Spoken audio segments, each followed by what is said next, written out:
কারণ একটি হাদিস আপনাদের মনে আছে, হুযায়ফা ইবনে ইয়ামান রাদিয়াল্লাহু আনহু বলেছিলেন, কানান নাস ইয়াসআলুনা আনিল খায়র।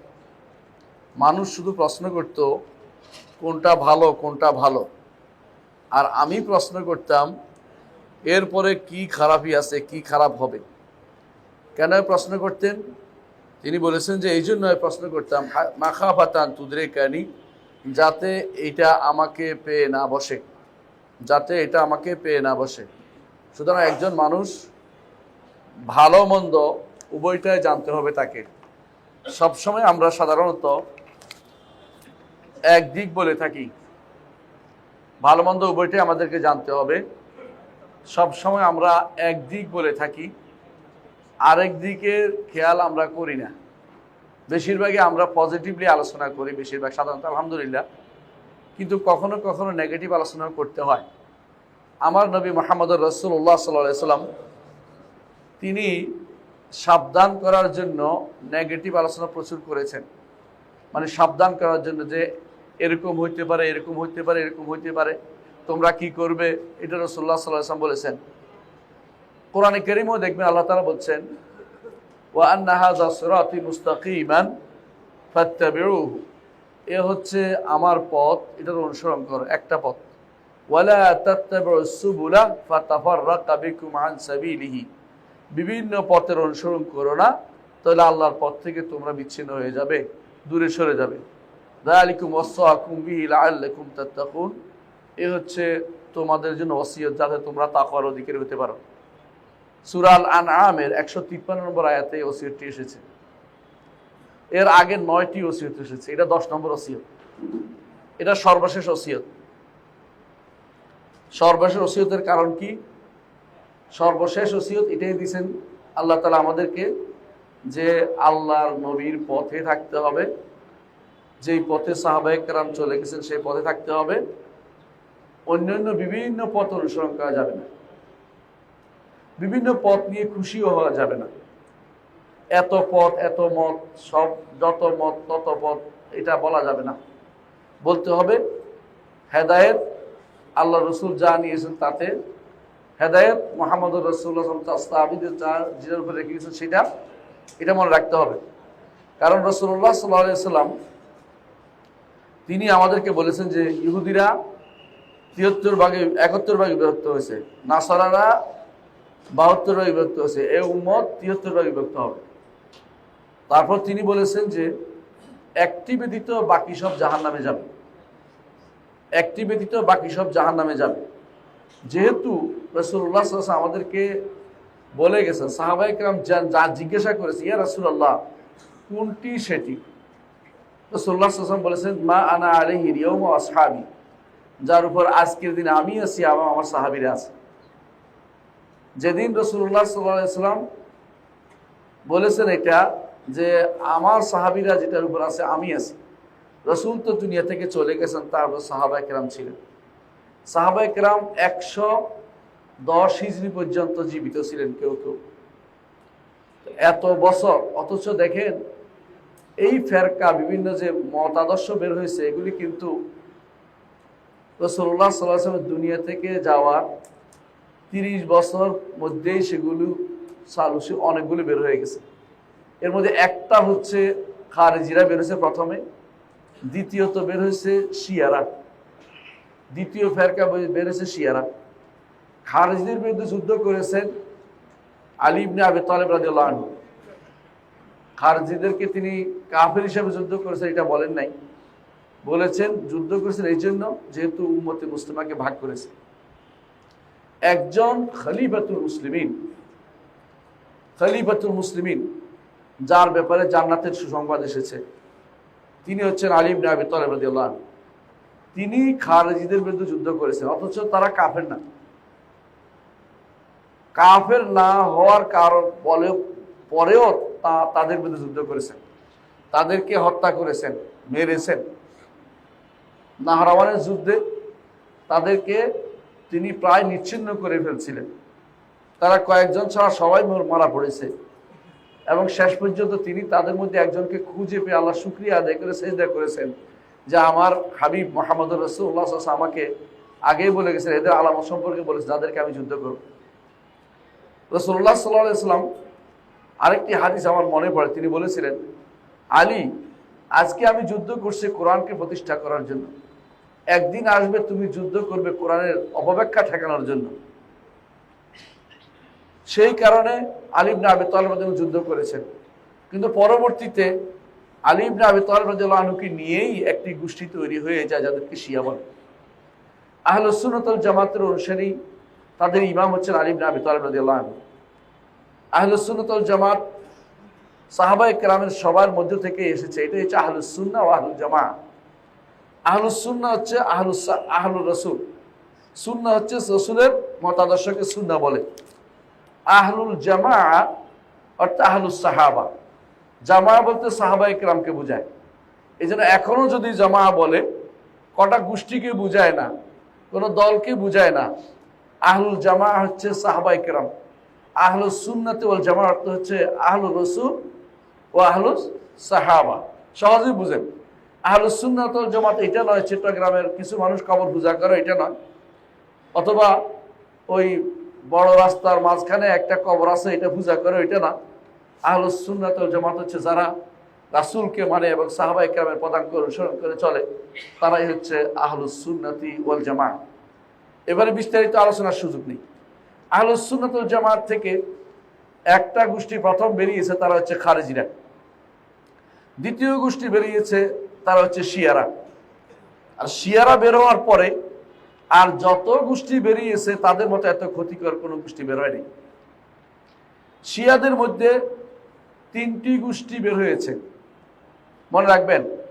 একটি গোষ্ঠী হলো যাইদি, যারা শুধুমাত্র আলী রাদিয়াল্লাহু আনহুকে বেশি হকদার মনে করত, কিন্তু আবু বকর ওমরকে খলিফা মনে করত। এরা হলো যাইদি।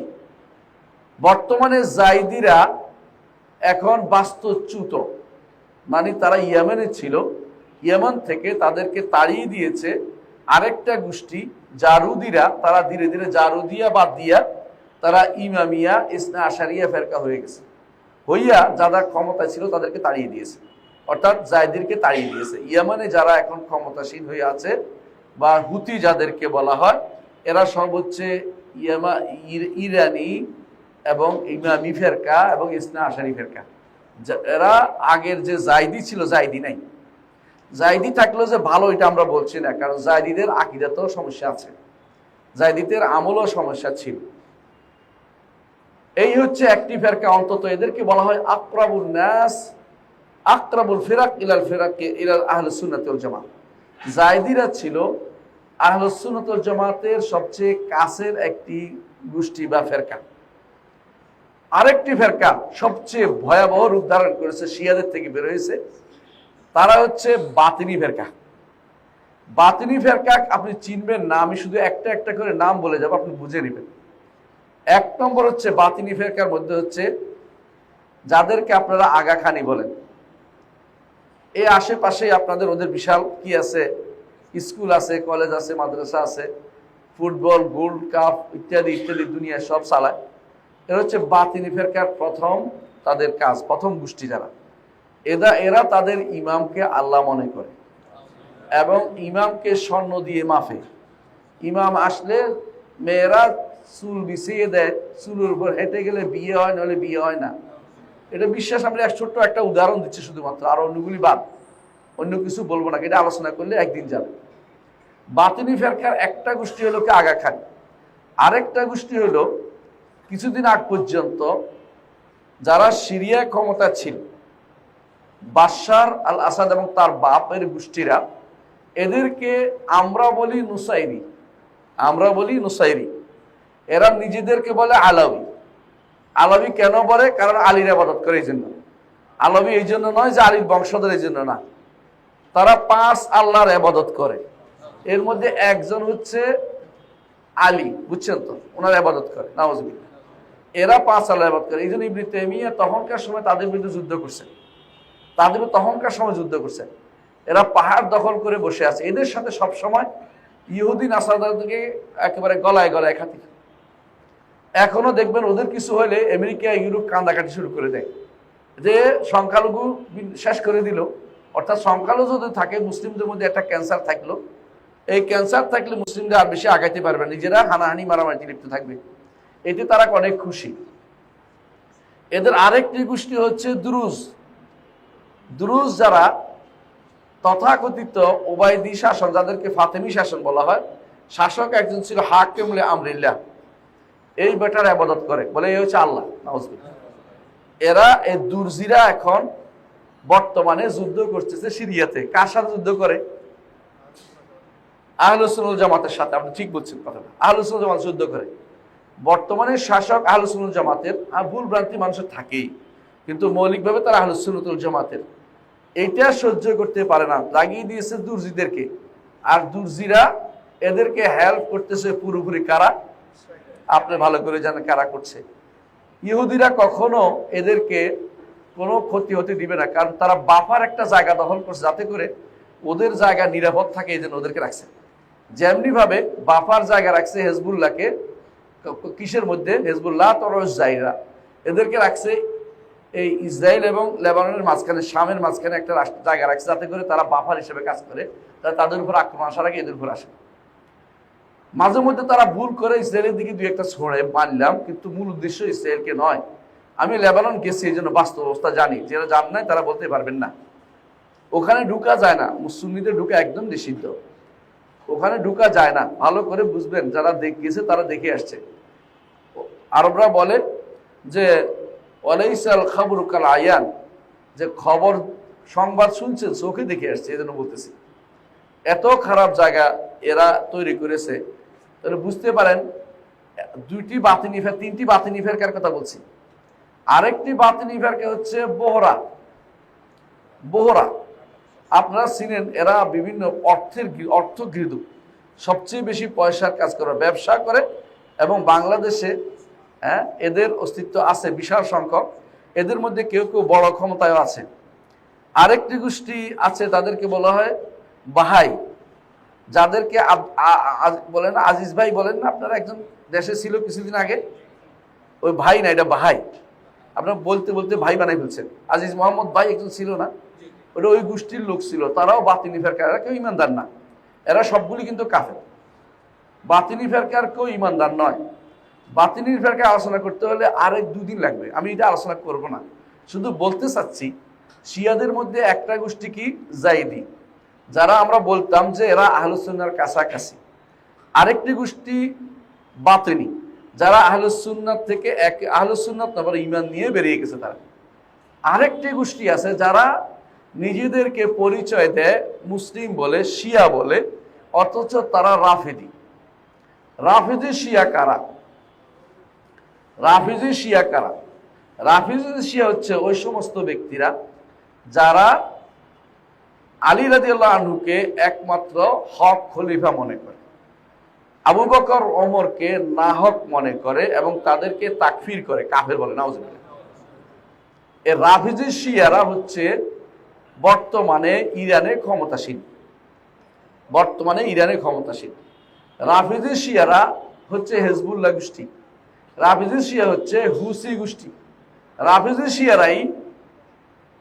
শিয়ারাই যখন বাশার এবং তার বাবা হাফেজ আল আসাদ, দুইজন, আসাদ নয়তো বিড়াল, এরা যখন ক্ষমতায় ছিল, তখন কাসেম সুলাইমানি নামক রাফিজি শিয়া ১.৫ লক্ষ সুন্নি মুসলিমকে হত্যা করেছে। কম না, বাস্তুচ্যুত করেছে। কোথায়? সিরিয়াতে। আর রাফিজি শিয়ারা ইরাকে তেহরানের কসাই যে ছিল, যে বিমান দুর্ঘটনা মারা গেছে, কি নাম? রাইসি। এর দ্বারা ইরাকে সুন্নিদেরকে কচু কাটা করেছে, একদম রাখে নাই কিছু। তারপরে ওর জন্য আমরা মায়া কান্না করেছি। এটা কাউকে বলবো না, আপনারা শুধু জানার জন্য বলছে। আপনি দেখেন কাকে আপনারা কার জন্য কান্নাকাটি করেন, জানা দরকার আপনার। আপনার সুন্নি ভাইদেরকে মেরে শেষ করে দিয়েছে যারা, তাদের জন্য আপনি কান্নাকাটি করেন।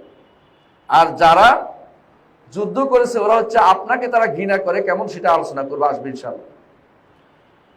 বুঝতে পারছেন যে আমরা এমন একটি গোষ্ঠী নিয়ে আলোচনা করছি যারা জায়দিও নয়, বাতিনিও নয়। আমরা আজকে আলোচনা করি এমন গোষ্ঠী যারা ক্ষমতাসীন এবং তারা ক্ষমতা এসেছে সাফাভিদের মাধ্যমে। ইরান যে এলাকায় এখন ক্ষমতায় আছে ওরা, বা বাহরাইনের যে এলাকায় এখন তারা বেশি সংখ্যাগরিষ্ঠ, বা ইরাক দখল করে সংখ্যাগরিষ্ঠ হয়েছে, বা ইয়েমেন দখল করে সংখ্যাগরিষ্ঠ হয়েছে, এরা হলো সাফাবি বলে ওদেরকে। সাফাবিদের ইতিহাস জানা দরকার আমাদের।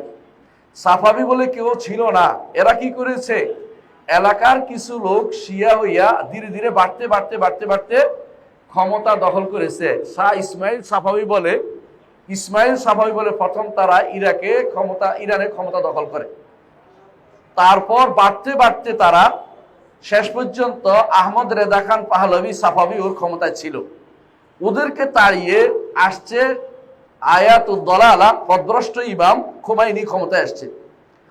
তারা এক জায়গায় কম্প্রোমাইজ করে নাই, সেটা হচ্ছে এক জায়গায় ছাড় দেয় নাই, সেটা হচ্ছে তারা শিয়াইজমে কোনো ছাড় দেয় নাই। তারা শুধু ছাড় দিছে একে অপরকে কে কত বেশি শিয়াইজম মানতে পারে। ইরানে যারা এর আগে ক্ষমতায় ছিল শিয়াইজমকে তারা খুব মানতো, কিন্তু ব্যক্তি জীবনের দরকার মনে করে নাই। যুদ্ধ করতো কার সাথে? ওসমানী খেলাফতের সাথে। কারণ ওসমানী খেলাফত হচ্ছে সুন্নি, আহলুস সুন্নাহ ওয়াল জামাতের খেলাফত ছিল, যদিও ভুল ছিল, কিন্তু আহলুস সুন্নাহ ওয়াল জামাতের খেলাফত ছিল। এদেরকে ধ্বংস করার পিছনে কাজ করেছে তখন সাফাবিরা। এদেরকে তাড়িয়ে দিয়ে, যেহেতু তখন ইরানের শাসন চলে গেছে, কাদের তুরস্কের যে ওসমানী শাসন চলে গেছে, এখন যুদ্ধ করার জায়গা পায় না। তখন তারা নিজেদের মধ্যে বাড়িয়ে নিল যে আমরা আমাদের ইমাম বানায় নেব একজন ইমাম। আসল ইমাম তো আসে না, যার আলোচনা আমরা করবো ইনশাল্লাহ। এখন একজন ইমাম বানাইল, আমরা দিল ওয়ালায়াতুল ফকি, ওয়ালিউল ফকি, বা নতুন তার অবর্তমানে যারা বড় ইমামের অবর্তমানে, গায়েব ইমামের অবর্তমানে যিনি ফতোয়া দিবেন, এই জন্য ইমাম বানাইলো। এই ইমাম বানাইলো তারা, প্রথমে বানাইলো একজনকে, তারপর তারা পরবর্তী ইমাম বানাইলো। এইভাবে তারা ইমাম বানিয়েছে। এখনো তারা খোমাইনি, খামেনি এদেরকে এইভাবে ইমাম বানিয়ে যাচ্ছে। আরো অন্য ইমামও তাদের ওয়ালায়াতুল ফকি আছে। তিনি বানাই তারা এখন শিয়াইজমকে প্রতিষ্ঠা করার জন্য ইজমটাকে তারা সবচেয়ে বেশি গুরুত্ব দিচ্ছে। অথচ আপনারা জানেন যে ইরান যে রাষ্ট্রটা বর্তমানে আছে, এই রাষ্ট্রটা আরবিক এলাকা, আরবিতে লিখত। ইমাম বোখারা সামারকান্দ, তারপরে ইমাম আবু দাউদ সিজিস্তানি, ইমাম কাজবিনী, ইবনে মাজাহ আল কাজবিনী, অর্থাৎ আমাদের বড় বড় ইমামরা সব কোন এলাকায় ছিলেন? বর্তমান ইরানের। আবু হানিফা তিনি এই বর্তমান ইরান এলাকার লোক ছিলেন, তার বাপদাদারা ওখানেই থাকতেন। তাদেরকে তাড়িয়ে দিয়ে এমনভাবে মারা হলো যে বর্তমানে ইরানে বলা হয় 10% সুন্নি আছে আর সব শিয়া। বর্তমানে ইরানের তেহরানে একটা সুন্নি মসজিদ নাই, সবগুলিকে তারা ধ্বংস করে দিয়েছে, ভেনিশ করে দিয়েছে। আপনি যদি কেবল বলেন জানেন, বাড়াবাড়ি একদম আপনি সাক্ষাৎকার দেখেন, কুয়েতের যে ছিল, অ্যাম্বাসেডর ছিল, তিনি বলতেছে আমি শুধু আমার এমবেসির ভিতরে একটা নামাজের জায়গা করেছি, তারপর চিঠি দিয়ে আমাকে জানানো হলো এইভাবে নামাজের জায়গায় নামাজ পড়া বাইরের লোক ডেকে নামাজ পড়া যাবে না, আপনাদের এখানে বাইরের লোক যেন না ঢুকে সেটার ব্যবস্থাপনা করতে হবে। কারণ আশেপাশের সমস্ত অ্যাম্বাসেডররা এখানে নামাজ পড়তে, কারণ নামাজ পড়ার জায়গা পায় না তারা। আর জানেন যে আরবরা জামাতে নামাজ না পড়লে মনে করে তাদের মন ভরে না, তারা জামাতে না নামাজ পড়তে পারে, তাদের অভ্যস্ত না। এই জন্য কেন সেটা করেছে অ্যাম্বাসেডর, আপনি সাক্ষাৎকার নামে বুঝতে পারবেন যে কি করেছে। বাকিটা বললাম না, অর্ডার দিয়ে নিষেধ করে দিয়েছে না, কোনো সুন্নি আলাদা মসজিদ থাকতে পারবে না, শিয়া সুন্নি ভাগ করা যাবে না, শুধুমাত্র এই জন্য তাদেরকে কিছু দেয়া যাবে না। এই জন্য ইরানের সংবিধানে শিয়াদেরকে সুন্নিদেরকে সংখ্যালঘু হিসাবে উপস্থাপন করা হয়েছে। ইরানের সংবিধানে বলা হয়েছে রাষ্ট্রপ্রধান হবে শিয়া এবং এই জাফরি, তাদেরকে বলা ইমামি, এবং পার্লামেন্টের সদস্য হবে ইমামি। পার্লামেন্ট সদস্য বুঝছেন তো, নির্ধারিত করা আছে। পুলিশ সদস্য হবে ইমামি, এবং সেনাবাহিনীর সদস্য হবে ইমামি। পৌরসভার যে সমস্ত কর্মচারী তারা হবে ইমামি। অর্থাৎ সুন্নিদের জন্য কিছুই রাখা হয়নি, যাতে করে মানুষ অন্তত চাকরির লোভেও শিয়া হইয়া যায়। তারপরে যদি শিয়া না হয় তাদেরকে হত্যা করার জন্য একটা দুইটা নয়, ইন্টারনেটে আপনি সার্চ দিবেন যে ইরানের সুন্নি হত্যা, দেখবেন যে কত ছবি আপনার কাছে আসে, হাজার হাজার ছবি আসে উপস্থিত হবে যে এটার মারছে ওইটারে মারছে। কিন্তু আমরা কিছুই জানি না, আমরা অন্ধকারে বসে থাকি। আমরা শুধু খুশি হইয়া বসে রয়েছি, সুন্নি জয় জয় জয়কার। কার বিরুদ্ধে জয় নিচ্ছে তারা? তারা সমস্ত বিজয় যা নিচ্ছে সব আহলুস সুন্নাত ওয়াল জামাতকে হত্যা করে বিজয়গুলো নিয়েছে। এটা আমাদের বোঝা দরকার। তারা 6টা রাষ্ট্র দখল করেছে, আর বাকি রাষ্ট্র দখল করার জন্য মক্কা তো তারা ক্ষেপণাস্ত্র ছুড়েছে। এদের সম্পর্কে আমাদের জানা দরকার। আমরা নতুন কাউকে কিছু বলছি না, যারা বর্তমানে আছে এদের আকীদা বিশ্বাস কি, এই বিষয়টা নিয়ে আমরা শুধুমাত্র আলোচনা করতে চাচ্ছি। বর্তমানে যারা আছে এদের আকীদা বিশ্বাস কি এটা জানা দরকার। প্রথমেই আসেন, বর্তমানে যারা আছে এদের আকীদা বিশ্বাস কি। আমি এই বইগুলি এনেছি শুধু দলিল দেওয়ার জন্য। দলিল দিতে গেলে সারাদিন শেষ হবে। ওদের বই থেকে দলিল দিব একটা একটা করে, এত সময় পাবো না। শুধু আমি, আপনারা বিরক্ত হয়ে যাবেন, শুধু মৌলিক বিশ্বাসগুলি বলে যাব। আপনি বলবেন তারপরে ইসলামের কোন জায়গায় তারা পড়ে আপনি বলবেন। আমি এখানে বসে বসে নামাজের পরে নোট করেছি, এতে আমি 10 রকমের নোট করেছি, আপনাকে শোনাবো 10 জায়গায় তাদের বিভ্রান্তি। 10 পড়েছি, তিলকা আশাতুন কামলা, এর পরেও আছে। সলাতের ব্যাপারে পরে আলোচনা করব। প্রথমত আসেন, আল্লাহ সম্পর্কে তাদের আকীদা কি। আল্লাহ সম্পর্কে তাদের আকীদা কি? আমরা কি মনে করি আল্লাহ তাআলা তিনি সর্বজ্ঞ, সবকিছু জানেন, এটা বিশ্বাস করি না। তাদের প্রথম বিশ্বাস হইল আকীদাতুল বাদা। বাদা অর্থ হচ্ছে আল্লাহ আগে জানতেন না, পরে জানেন। এই কথা যদি বলেন দলিল দিতে, আমি আপনাকে একটা একটা করে পড়ে শোনাতে পারবো, রাত শেষ হয়ে যাবে। ওদের গ্রন্থের মধ্যে উল্লেখ আছে, এদের গ্রন্থে কুলাইনি তার কাফি, যেটা আলোচনা আসবে এই গ্রন্থে, সেটার মধ্যে অনেক আছে। অন্যান্য গ্রন্থের মধ্যে তাদের আছে যেই গ্রন্থ গ্রহণযোগ্য। অনেকে বলতে পারে আপনি যে সমস্ত গ্রন্থ বলছেন এগুলি গ্রহণযোগ্য না, একটা গ্রন্থ গ্রহণযোগ্য বাদে বলবো না, কারণ আমরাও জানি যে আমাদের পক্ষেও বদনামি করলে অন্য কারো দিয়ে গ্রহণযোগ্য। তাদের গ্রন্থ থেকে শুধু বলি যে গ্রন্থ তাদের কাছে বেশি, যে ইমামরা তাদের কাছে গ্রহণযোগ্য, ওদের বক্তব্য থেকে শুধুমাত্র বলবো। এই বাদা অর্থ হচ্ছে আল্লাহ আগে জানতেন না, নইলে অবস্থা হইতো না। কারণ অনেকে প্রশ্ন করতো, কেন যদি আল্লাহ জানতেন যে আবু বকর ওমর খেলাফত নিবে, তো আল্লাহ কেন বদলাইলেন না? তো বলছে বাদা আল্লাহ, মানে আল্লাহ আগে জানেন নাই, পরে জানছেন। বুঝছেন তো ঘটনা? তো যদি কোনো আলী রাদিয়াল্লাহু আনহুকে কেউ হত্যা করবে, আল্লাহ আগে ইয়া করলেন না কেন? বাদা আল্লাহ, আল্লাহর উপর পরে জাহির হয়েছে, আগে জাহির হয় নাই, আগে প্রকাশ পায় নাই। হুসাইন কারবালায় কেন মারা গেল? বাদা আল্লাহ। বুঝছেন তো? সব আল্লাহ জানতো না, আগে পরে জানিছে। এই জাতীয় বিশ্বাস নিয়ে তারা হচ্ছে আল্লাহর উপর ঈমান রাখে। যদি বলেন যে আমি ভুল বলছি, আমি একটা একটা করে পড়ে শোনাবো, দেখবেন সারা শেষ হবে না ওদের গ্রন্থ থেকে। এবং আমি এই জন্য দাগ দিয়ে আনছি, যদি কোনো কেউ অস্বীকার করে আমি দেখাবো যে তাদের কোন গ্রন্থে কি বলা হয়েছে। অস্বীকার করার কোনো জো নাই, এবং তারা এটা স্বীকার করে নিজেদের মধ্যে।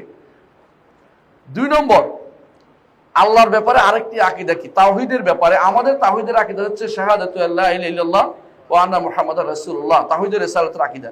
একজন মানুষ যদি বলে এটা উমিরতু আন উকাতিলান নাস হাত্তা ইয়াশহাদু আল্লা ইলাহা ইল্লাল্লাহ ওয়া আন্না মুহাম্মাদুর রাসূলুল্লাহ, এটাই রাসূলুল্লাহ সাল্লাল্লাহু আলাইহি ওয়াসাল্লাম নির্দেশ দিয়েছে এটার উপরে যুদ্ধ করতে। তাদের নিকট এইটা বললে ঈমানদার হইতে পারবে না যতক্ষণ পর্যন্ত আলীকে ওয়ালিউল্লাহ না বানানো হবে, আলীকে ইমাম না বানানো হবে, এবং অন্যদের থেকে আবু বকর ওমর থেকে বারাআত ঘোষণা না করা হবে। বারাআত বুঝছেননি? মুক্তি, যে দুইজনকে কোনো ক্রমেই ভালোবাসা যাবে না, দুইজনের প্রতি ভালোবাসা রাখা যাবে না, এইটা যতক্ষণ কেউ প্রকাশ না করবে ততক্ষণ পর্যন্ত ঈমানদার হতে পারবে না। এটা আমার কথা না, ওদের কথা। আমি শুধু নকল করে শোনাচ্ছি ওদের বই থেকে। একটাও আমার বলার দরকার আছে মিথ্যাচারকে আমার লাভটা কি? মুসলিম উম্মার উপর বলেন। এরা এটা বলে এবং এটা বিশ্বাস করে। তৃতীয়ত, তাওহীদের ব্যাপারে 3 নম্বর তাদের সমস্যা হচ্ছে, আপনারা মুতাজিলাদের নাম শুনেছেন। মুতাজিলারা কি করেছে? যত রকমের অত কিছু, কোরআনকে তারা মাখলুক বলে, সৃষ্ট বলেছে, তাই না? এবং মুতাজিলা আল্লাহর সিফাতগুলি অস্বীকার করেছে। আল্লাহর নামগুলিকে একটি নাম হিসেবে গ্রহণ করে নিয়েছে, আর কোনো নাম, তাদের অর্থ কোনো নাম নেই। মুতাজিলারা যত রকমের অপকর্ম করেছে। মুতাজিলাদের সমস্ত আকীদা এরা গ্রহণ করে। শুনছেন কথাটা? মানে বর্তমান শিয়ারা মুতাজিলাদের সমস্ত আকীদা পোষণ করে, একটাও বাদ দেয় না।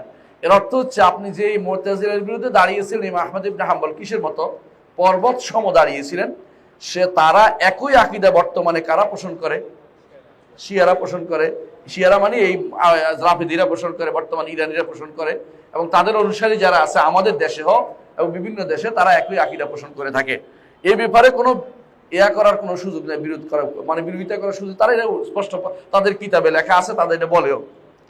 তারপরে 4 নম্বর ও 5 নম্বর আকীদা হচ্ছে ওদের এটা, আল্লাহ তাআলার কর্ম তাদের ইমামরা করতে পারে। বুঝছেন তো? আল্লাহ তাআলার কর্ম তাদের ইমাম করতে পারে।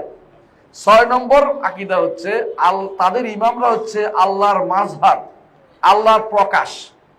আল্লাহ এদের মাধ্যমে প্রকাশ লাভ করেছে, ইমামদের মাধ্যমে।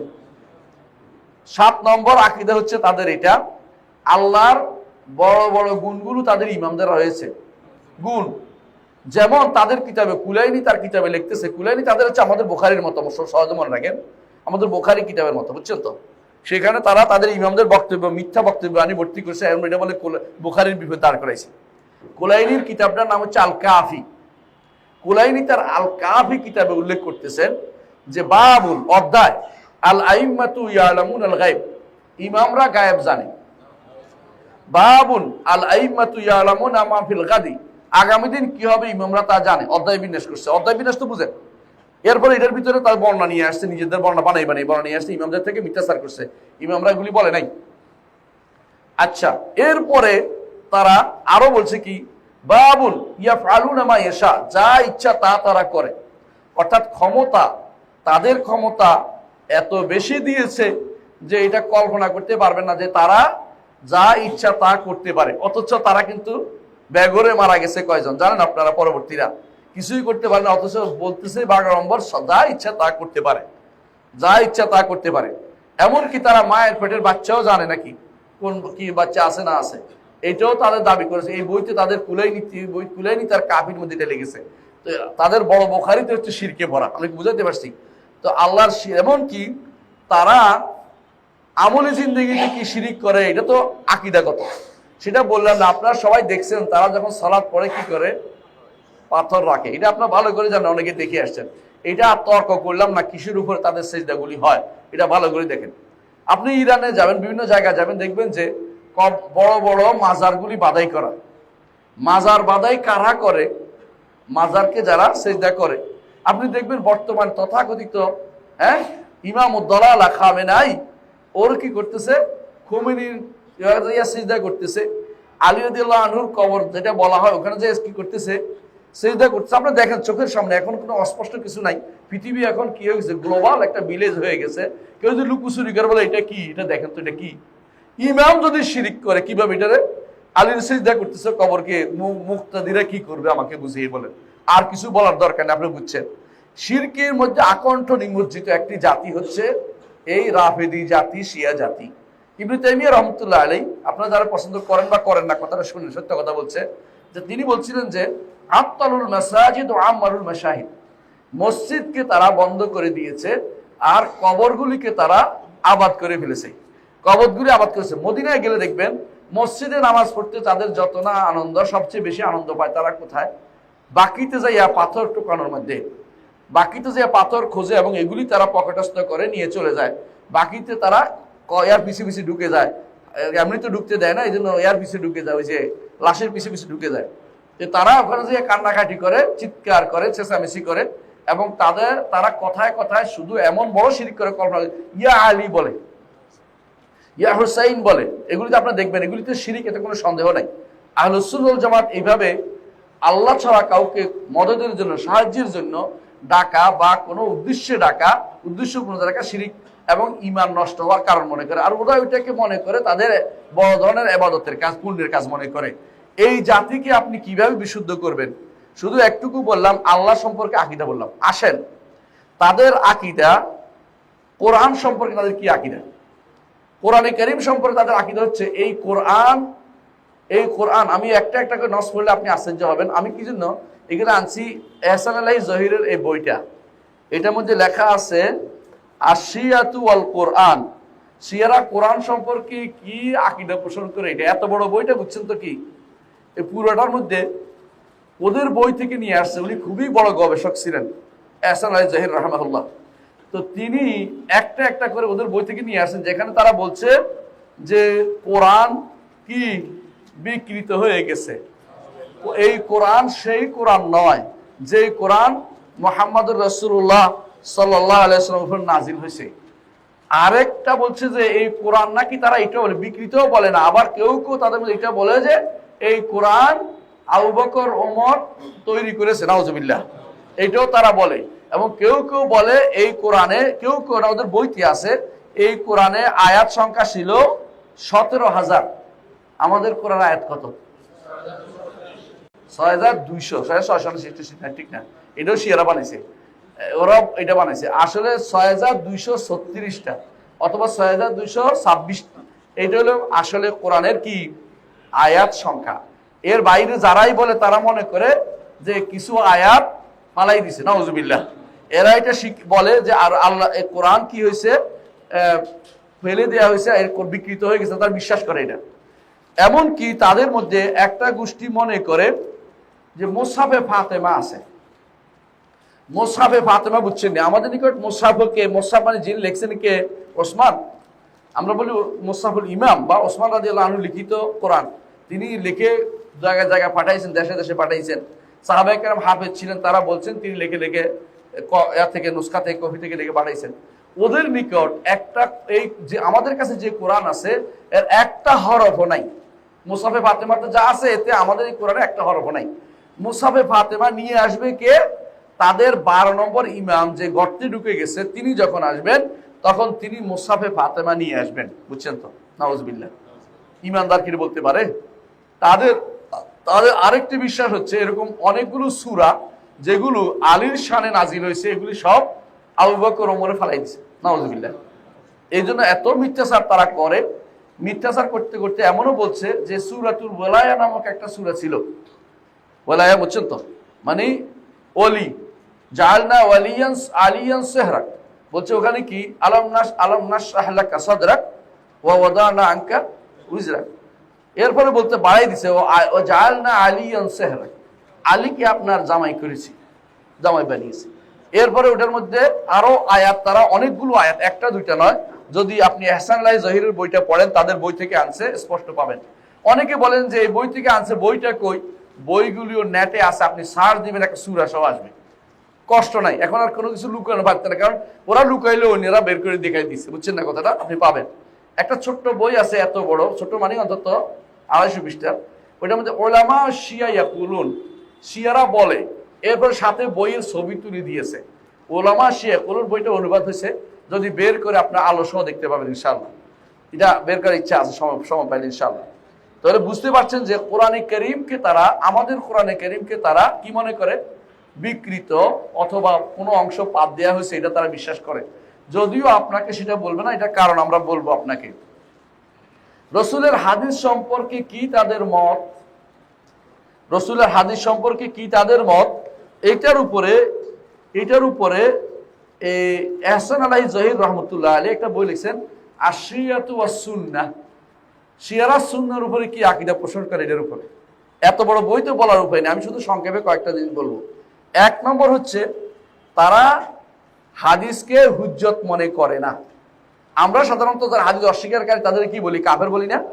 আপনি এখন কিছু হুকুম দিবেন কি না, হুকুম দিলে আপনারা বলবেন যে উম্মতে মুসলমানগুলো তাকফির করে বসে রয়েছে, আপনি বলবেন সবকিছু পরে আপনি আলোচনা হলে। এরা হাদিস মানে না। হাদিস মাঝে মধ্যে উল্লেখ করবে, আপনাকে আটকানোর জন্য হাদিস উল্লেখ করে, আপনার গ্রন্থ থেকে এগুলো উল্লেখ করে, কিন্তু তারা কোনো হাদিস মানে না। তাহলে কি মানে চলে? তাদের একটা কিতাব আছে, নাম হচ্ছে, আমরা একটু আগে বলেছিলাম, নাম বলেছিলাম আল কাফি লিল কুলাইনি, অনুবা আল ইস্তিবসার, মাল্লা ইয়াহদুরুল ফাকিহ। এই জাতীয় গ্রন্থগুলো তাদের কাছে, এই 8টা গ্রন্থ, আমি ইচ্ছাগুলো নাম ধরে বলতে পারবো কয়টা গ্রন্থ এবং লেখকগুলো। এদের আপনি যদি উইকিপিডিয়া সার্চ দেন সেখানেও আসবে। উইকিপিডিয়া তো আর আমাদের মতো ওয়াহাবি ছিল না, তাই না? ওয়াহাবি হতেও পারে আপনারা। ওদের গ্রন্থ ওরা উল্লেখ করে, ওরাই উল্লেখ করে, এগুলি হচ্ছে তাদের গ্রহণযোগ্য কথা। ওই গ্রহণযোগ্য কথার মধ্যে আছে যে সুন্নিদের গ্রন্থ, যে সমস্ত গ্রন্থ আছে, ওদের লোকদের কথা গ্রহণ করা যাবে না, কারণ তারা ইমানদারই হইতে পারে নাই। আলীকে তো তারা কি মানে নাই? একমাত্র খলিফা মানে নাই, প্রথম খলিফা মানে নাই।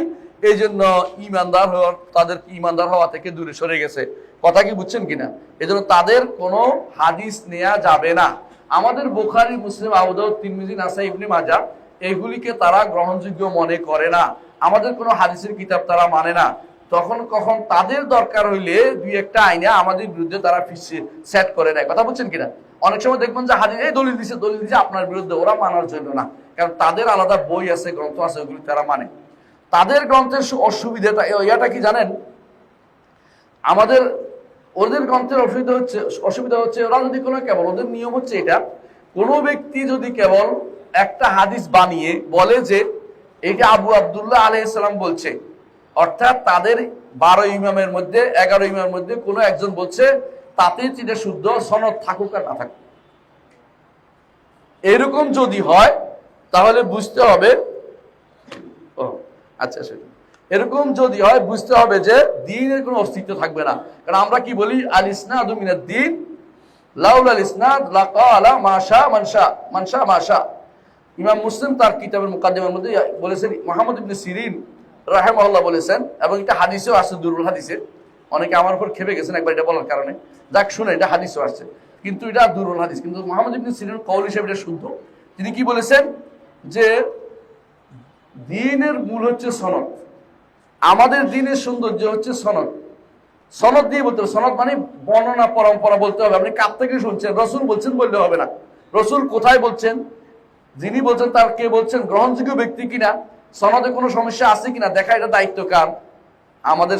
এই দ্বীনের বড় সৌন্দর্য হচ্ছে এটা, পৃথিবীর কোনো দিন, কোনো ব্যক্তিত্ব, কোনো গবেষক, এমনকি কোনো দার্শনিকের বক্তব্য এইভাবে সংরক্ষিত নাই। আল্লাহ তাআলা আমার দ্বীনকে সংরক্ষিত করেছেন, কোরআনকে এবং সুন্নাহকে সংরক্ষিত করেছেন। এটা আমাদের সৌভাগ্যের বিষয়। এটা ছাড়া আর কোনো ব্যক্তি বলতে পারবে না। হঠাৎ করে আপনি বলেন সক্রেটিস বলছে, সক্রেটিস আপনার খবর আসলে কেমনি? সক্রেটিসের কাছে সনদ দেন তো কি কটা পাবেন? অমুকে বলছে পাবেন না, এগুলো সব মিথ্যা কথা বানাতে পারে কেউ, আপনি কেমন জানেন?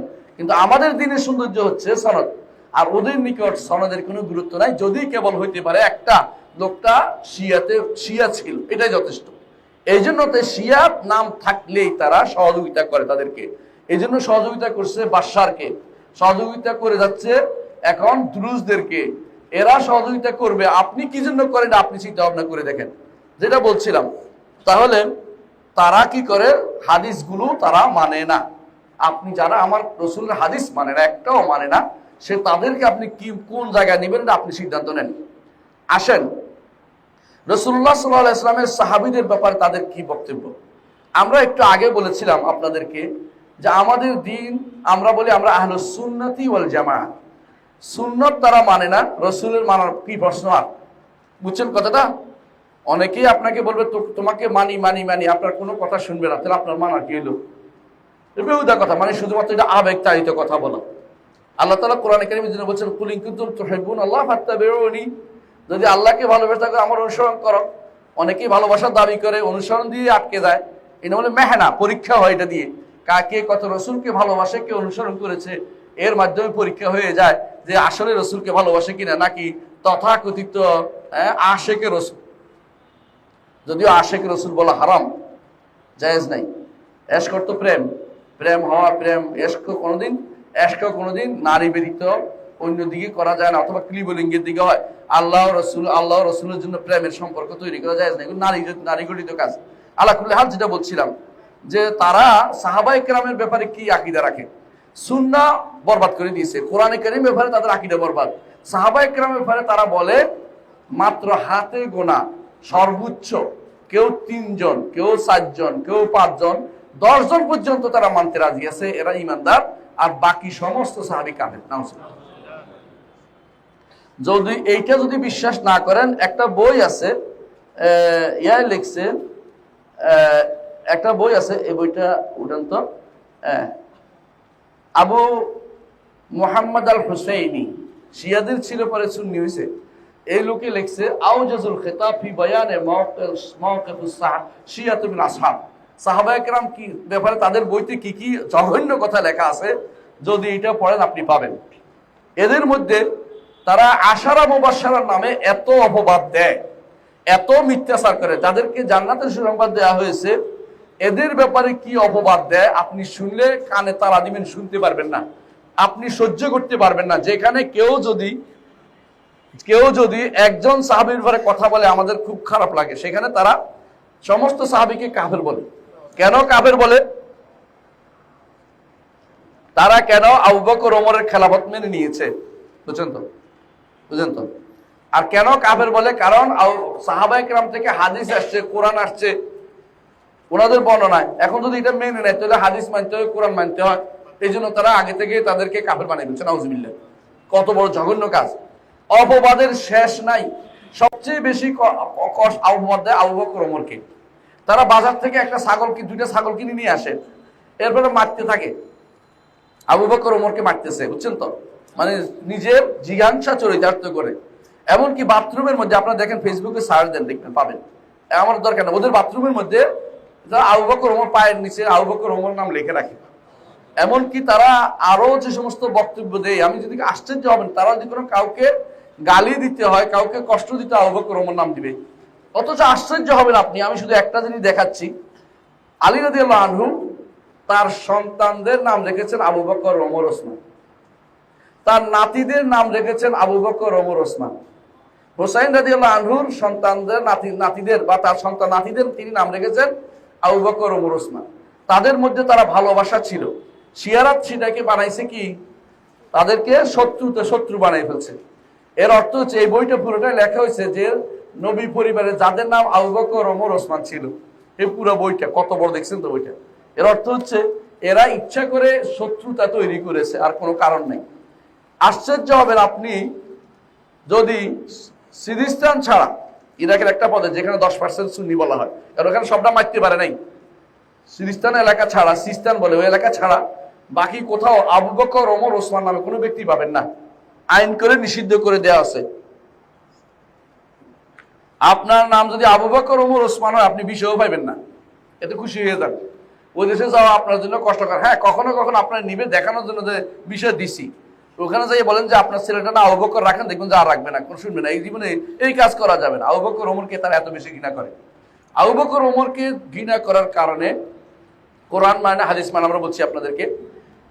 তারপরে তারা ঘৃণা করে আয়েশা রাদিয়াল্লাহু আনহাকে, এবং তার ব্যাপারে এমন সব কথা বলে যেগুলি আমাদের মা সম্পর্কে যদি কেউ খারাপ কথা বলে, একটা ছেলে কিভাবে সুস্থ থাকতে পারে আমাকে বলেন। আমাদের মাকে তারা এত বড় অপবাদ দেয়, যা আল্লাহ তাআলা কোরআনে কারীমে 15টা আয়াত নাজিল করেছে। 15টা আয়াত, একটা দুইটা না। আরে আপনার জন্য যদি কোনো একটা নাম আসতো, আপনি তো খুশি শেষ হয়ে যেতেন। এই কোরআনে 15টা আয়াত তার পবিত্রতার ব্যাপারে আল্লাহ নাজিল করেছে। অথচ তাদের গ্রন্থ ভর্তি, একটা দুইটা নয়, গ্রন্থের মধ্যে তাদের চেতনার মধ্যে এটা ভর্তি যে তিনি এই ছিলেন ওই ছিলেন। নাউজুবিল্লাহ। আমি নিজে দুই চোখে দেখছি, এখন আর শোনা কথা পড়া বলতেছি না। গেলাম লেবাননে, যে দেখি এক এলাকায়, আমরা তো বুঝতে পারি নাই, একটা খাবারের হোটেল ঢুকছি, খাই দেখি যে আয়েশা রাদিয়াল্লাহু আনহা নামে বদনামি, ওইগুলো আলোচনা করতেছে, বদনামি আলোচনা। ওদের স্পেশাল কি আছে, একটা ওদের বিভিন্ন চ্যানেল আছে স্পেশাল, যদি চালাচ্ছে, মানে মানুষদেরকে এটা এই শত্রুতা শিক্ষা দেয়। যখন দেখলাম যে এটা, আমরা বললাম যে শাহাদা বলতেছে আমি প্রমাণ করে দিব যে সে এরকম অপকর্ম নাউজুবিল্লাহ এটা করেছে। মানে কত বড় বদমাশ চিন্তা করতে পারে, কত খারাপ হতে পারে তারা। আমি এয়ারপোর্ট থেকে নামছি, বললেন যে তোমার নাম কি? আমি বললেন যে আমার নাম আবু বকর মোহাম্মদ জাকারিয়া। কারণ আমি নিব না তোমার, মানে আমার ওই ট্যাক্সিতে উঠাবে না, মানে আমি তো মহা মুসলিম। এরপরে একজনের কাছে যে কয় না আমি তো খ্রিস্টান, ওই কাছে যাও, ওই একটা বসে আছে ওইটার কাছে যাও, ওইটা বোধ শুনি। জিজ্ঞাসা করছি, কয় যে না, তবে আমি তোমার পৌঁছাই দেবো, খ্রিস্টান ছিল ওইটা, তবে তুমি আমাকে $50 দিতে হবে, একটু ওখান থেকে একটু হবে, মানে আমি যেখানে কাজের জন্য, নিজের কাজের জন্য গেছিলাম। শেষে ঘুরে যারা এখানে নিয়ে এসছে। আমি ওইটা দেখা যাচ্ছে কোনো কথা নাই, টাকা দাও। $50 নিয়ে গেছে আমার থেকে। তো আমি যে ওখানে বলছি, ওরা তোমার ঠকাইছে, কারণ তুমি যখন দেখছি মুসলিম, এরা এত একটা খারাপ রাষ্ট্র এটা লেবানন, কেউ কাউকে কোনো সহযোগিতা করতে রাজি নেই, মানে নিজের দল ছাড়া কারো সহযোগিতা করে না। এমনকি ডলার দিলে নিবে, ওদের যে লিরা দিলে নিবে না, করে না লিরা দিও না, টাকা ডলার দাও, কারণ যে কোনো সময় পালাইতে পারে তারা জানো। এই হচ্ছে ওদের অবস্থা। ওইটাও বাড়তি কথা বললাম, কিন্তু মূল জিনিস হচ্ছে আয়েশা রাদিয়াল্লাহু আনহা সম্পর্কে তারা সবচেয়ে বেশি মারাত্মক কি করে অপবাদ দেয়, যেটা মুখে উচ্চারণ করার মতো আমাদের কাছে নাই। যুগে যুগে ইমামরা এই কারণে ওদেরকে কাফের বলছে। এমনকি ইমাম মালিক কাফের বলছে, আপনারা জানেন, ইমাম মালিক এদেরকে কাফের বলে গেছে, এবং বলছে যে কোরআনে কারিমে যাকে পবিত্র ঘোষণা করা হয়েছে তাদের বিরুদ্ধে যারা কথা বলবে তারা কাফের। আবু বকরের প্রশংসা করেছে কোরআনে, ওমরের প্রশংসা করেছে কোরআনে, কিন্তু তারা এর বিরুদ্ধে নামছে। সাহাবায়ে কেরামকে জান্নাতি বলেছে, আর সাহাবায়ে কেরামকে কাফের বলছে। আপনি চিন্তা করেন কত ভয়াবহ। এগুলি মূল কারণ হচ্ছে তারা জানে ইসলাম জিন্দা থাকবে যতক্ষণ সাহাবায়ে কেরামের নীতি অনুসরণ করে চলবে। ইসলাম জিন্দা থাকবে, তাদের এই বক্তব্য কেউ নিবে না সাহাবায়ে কেরামের বক্তব্য শুনলে। এই জন্য তারা এই মিথ্যাচারগুলি করে বেড়াচ্ছে। এ হচ্ছে সাহাবায়ে কেরামের ব্যাপারে তাদের আকীদা বিশ্বাস। আসেন, তাদের আকীদা বিশ্বাসের মধ্যে আরেকটা হচ্ছে, আমরা তো বিশ্বাস করি যে একজন মরে গেলে আর আসে না, তাই না? তাদের বিশ্বাস হচ্ছে যে তাদের ইমামরা 3000 ইমাম, 3000 ইমামের অনুসারী সহ আবার দুনিয়াতে আসবে। বুঝছেন তো? 3000 সাধারণ মানুষ আর তাদের অনুসারী তখন সব, তিনি যা চাইবেন ইমামে, 12 নম্বর তথাকথিত ইমামে যা চাইবেন তা কি করবে? তা জীবিত হবে। এবং আবু বকর ওমরকে স্পেশালি বলছে, বুঝছেন তো? উঠাইয়া, কবর থেকে উঠাইয়া শুলে ছড়াবে। ওদের বইতে এটা লেখা আছে ভাই, আমি কোনো নিজের থেকে বলি না। আর সাহাবায়ে কেরাম বইটা দেখেন, পাইবেন। তারপরে এটা বলছে যে বনি সাইবা, যাদের হাতে কাবার চাবি আজ পর্যন্ত আছে, এখন পর্যন্ত যত শাসকে আসছে, এটা নেয় নাই। কেন নেয় নাই? রাসূলুল্লাহ সাল্লাল্লাহু আলাইহি ওয়াসাল্লাম বলছেন, খুযুহা খালিদা তালিদা, এই চাবি তোমার হাতে দিলাম, তোমার চিরস্থায়ীভাবে তোমার সন্তানরা নিবে। এটা যখন আলী রাদিয়াল্লাহু আনহু মক্কা জয় হইল, মক্কা বিজয়ের পরে রাসূলুল্লাহ সাল্লাল্লাহু আলাইহি ওয়াসাল্লাম বনি সাইবা থেকে চাবি নিয়ে নিলেন, কাবার চাবি দিয়ে দাও, দিয়ে দিছে। আল্লাহ তাআলা আয়াত নাযিল করলেন, ইন্নাল্লাহা ইয়া'মুরুকুম আন তুআদ্দুল আমানাতি ইলা আহলিহা। রাসূল, আমানত পরিবারকে দিয়ে দেন, আপনি নিয়েন না। এটা রাসূল ডেকে এনে বললেন যে তোমাদের হাতে দিতে আল্লাহ বলেছে, কিয়ামত পর্যন্ত তোমাদের হাতে থাকবে, কেউ নিতে পারবে না জালিম ব্যতীত। আজও তাদের হাতে আছে, যত পট পরিবর্তনই হোক না কেন, ওদের থেকে কেউ চাবিটা নেয় না, কারণ জালেম লা ইয়াখুযু মিনকুম ইল্লা জালিম, যে নিবে সে জালেম। রাসূল বলছে এই জন্য কেউ নিবে না। বুঝছেন তো? কেউ এখনো নেয় না। এখনো বনি সাইবা দেখবেন যে মাথার মধ্যে থাল নিয়ে সুগন্ধি দিচ্ছে, সকালে বিকাল সুগন্ধি দেয়। এটা সবগুলি বনি সাইবা করতে, সাইবি বলে ওদেরকে, শেষে অমুক সাইবি শেষে দিয়ে দেখবেন লেখা থাকবে। এই গোষ্ঠীর লোকেরা এখনো কাবার সাধারণতে আছে। ওরা বলে যে এই গোষ্ঠীর লোকদের হাত কেটে দিবে, ওই তাদের ইমাম আসলে এদের হাত কেটে কেটে কাবার সাথে লটকে রাখবে। কেন? যে আলীর হাত থেকে চাবি নিয়ে গেছিল, অথচ রাসূল নিজে চাবি দিয়ে দিছে। বুঝছেন তো? রাসূল নিজে দিয়ে দিছে। এটা তাদের কাছে গ্রহণযোগ্য বিষয় না। মনে হচ্ছে শাস্তি দিবে, তাদের এতটুকু তাদের জিঘাংসা, তাদের হিংসা, বিদ্বেষ তারা, যে তারা আহলে সুন্নাতকে এভাবে শাস্তি দিবে। তারা সাহাবাকে তাদেরকে উঠাবে, 3000 সাহাবীকে উঠে শুলে চড়াবে। তাদের সিদ্ধান্ত বইতে লেখা আছে যে ইমাম যখন আসবে এত এত সাহাবীকে তারা শুলে চড়াবে। এ হচ্ছে তাদের চিন্তা ভাবনা। আমি চিন্তা করছি তাদের ফিরে আসবে চিন্তাতে করছে। এটা কি ইমানদারের চিন্তা ভাবনা? এটা তো হিন্দুদের কথাবার্তা। যারা বলে পুনর্জন্মে বিশ্বাস, এদের এই বিশ্বাস তাদের আছে। এই একটা কথা বললাম এই জন্য, বুঝার জন্য যে তারা কতটুকু হিংসা বিদ্বেষ পোষণ করে। আরেকটি বিশ্বাসের কথা বলি, সেটা হচ্ছে 8 নম্বর, যেটা 8 নম্বর বা 7 নম্বর বিশ্বাস হচ্ছে এটা, তারা তাকিয়া নীতি অবলম্বন করে। তাকিয়া অর্থ হচ্ছে গোপন করে মুখে একটা বলবেন, ভিতরে আরেকটা রাখবেন, আপনার প্রতিপক্ষকে ঠকাবেন। এবং তারা তাদের এই বইতে কুলাইনি লিখতেছে, এবং তাদের বইতে লেখা আছে, কুলাইনি তার কাফিতে লিখতেছে, অন্যান্য গ্রন্থ সবগুলিতে আছে, যে ইয়ার নামে মিথ্যাচার করতেছে, মুসা কাযেমের নামে বা জাফর সাদেকের নামে, যে তিনি বলছেন তাকিয়াতু আবাই দিন ও আবাই, তাকিয়া করা হচ্ছে আমার দিন, আমার 14 গোষ্ঠীর দিন। নাউযুবিল্লাহ। এই তাকিয়া কি? আহলুস সুন্নাত ওয়াল জামাতকে যদি একটা কথা বলে তাকে বোকা বানাইতে পারেন, তা আপনি স্বয়ং হোসাইনের সাথে মুসাফার সওয়াব পাইছেন। আর দ্বিতীয়বার যদি তাকে বোকা বানাইতে পারেন, তো স্বয়ং আলী রাদিয়াল্লাহু আনহুর সাথে একটা মুসাফা করার সওয়াব। আমি জানি না মুসাফার কি সওয়াব আছে, তবে এটা তাদের সওয়াব পাওয়া যায়। আর যদি আরেকবার যদি তাদের বোকা বানাইতে পারেন, কথা বলে, সুন্দর কথা বলে, যে আমরা শিয়া সুন্নি কিছু না, এরা সব হলে আমাদের শত্রুরা আমাদের বানাই রেখেছে, আমরা ঠিক আছে, ইত্যাদি ইত্যাদি, আপনি একদম খুশি হয়ে ওদের মেনে নিলেন, তো স্বয়ং তৃতীয়বার যদি ধোঁকা দিতে পারে আপনাকে, একটা মানুষ 3 বার ধোঁকা দিলে স্বয়ং রাসূলুল্লাহর সাথে মুসাফার সওয়াব পাবে। বুঝছেন তো? যেই ব্যক্তি নেফাকিকে দিন মনে করে, মিথ্যাচার তাদের দিনের অন্তর্ভুক্ত, তাদেরকে আপনি কি বলবেন? তাদেরকে আপনি কি বলতে পারেন? আপনি একটু চিন্তা ভাবনা করে দেখেন। আমাদের মধ্যে অনেকেই বলে যে আমরা ওই বাংলাদেশে একটা নতুন ইয়া হয়ে আছে, চিটাগাঙে চট্টগ্রামের এক লোক আসছে, আয়াতুল্লাহ হয়ে আছে, বুঝছেন তো? তারপরে তারা ইয়া বানাই দিছে, হাউজা বানাই দিছে, জায়গা বানাই দিছে। সেখানে বসে বসে ওদের আবার হাউজা বানাইতে হয়, মানে একটা দার্স খানা, এবাদত খানা, যাওয়ার এবাদতের জায়গা বানাই দিতে হয় একটা। তারা আমাদের মসজিদে এবাদত জায়গা যথেষ্ট মনে করে না, সেখানে দার্স দেয়, বুঝছেন তো, আলাদা। তো ও বানাই দিছে। এরা যদি জিজ্ঞাসা করে বলবো যে এই একটা কথা অনেকেই পছন্দ করে যে গোরাবিয়া, ওদের মধ্যে দুইটা ফের, শিয়াদের একটা ফেরকা আছে গোরাবিয়া। ওরা ওদেরকে ইগনোর করে যে এরা আমাদের লোক না, আসলে ওদেরই লোক। যত ইগনোর করুক না ওদের লোক, আমাদের লোক আসলে। গোরাবি অর্থ হইল, গোরাব কাক, বুঝেননি? কাক দুইটা একসাথে বসে থাকলে একটা একটা আলাদা করা কি কঠিন না? ওর পার্থক্য করা যায় না, এটাও কাক এটাও কাক। তারা বলে যে জিবরিল এসছিলেন কি নিয়ে? রিসালত নিয়ে, ওহী নিয়ে। তো আলী আর মুহাম্মদ আউযুবিল্লাহ, তারা বলে এটা দুইজনে বসা ছিলেন, জিবরিল বুঝতে ভুল করেছেন, তো তিনি কার কাছে গেলেন? মুহাম্মদ সাল্লাল্লাহু আলাইহি ওয়াসাল্লাম গেছেন, আলীর কাছে যান নাই। এই জন্য ওদের বলে গোরাবিয়ে ফেরকা। এই গোরাবিয়ে ফেরকার বক্তব্য, ওরা বলে যে আমাদের না, আমাদের না, এটা আমাদের ফেরকা, তো তোদেরও তো ফেরকা। এক, দুই নম্বর, ওদের মধ্যেও এই কথা আগে আছে। এই কথাটা আমি মনে করতাম বুঝি শুধু ওদের, এখন দেখতেছি এই কিতাবের মধ্যে সনদ সহ ওদের বইতে আছে, আগেকার লোকেরা এই বিশ্বাস করতে ওদের শিয়াদের মধ্যে। বিশেষ করে হিশাম আল জাওয়ালিকি বা হিশাম যেটা বলা হয়, হিশাম বিন সালেম যে শিয়া, সে এইটা বিশ্বাস ছিল। ওরা ওদের ইমাম বলে, ওদের কিতাবে লেখা আছে, তাদের ইমাম মধ্যে একজন হচ্ছে হিসাবিয়া, ফেরকা হিসাবিয়া। ওরা এটা বিশ্বাস করে যে এখানে কি হয়েছে, জিবরিলের একটা ভুল ছিল, নাউজুবিল্লাহ। এই তাকিয়া নীতির কারণে, আমরা যেটা বলছিলাম, তাকিয়া নীতির কারণে ওরা কি করে, আপনাকে বিভিন্ন রকমের কথা বলবে। যতগুলি কথা বলে, একটা কথা বলবে যে এগুলি আমাদের কিতাবে নাই, এগুলি আগে যারা বলছে আমরা এখন খুব ভালো। বিশেষ করে তারা বলবে ইমামুদ্দলালা খুমাইনি এবং তার অনুসারীরা, এরা এই কাম করে না।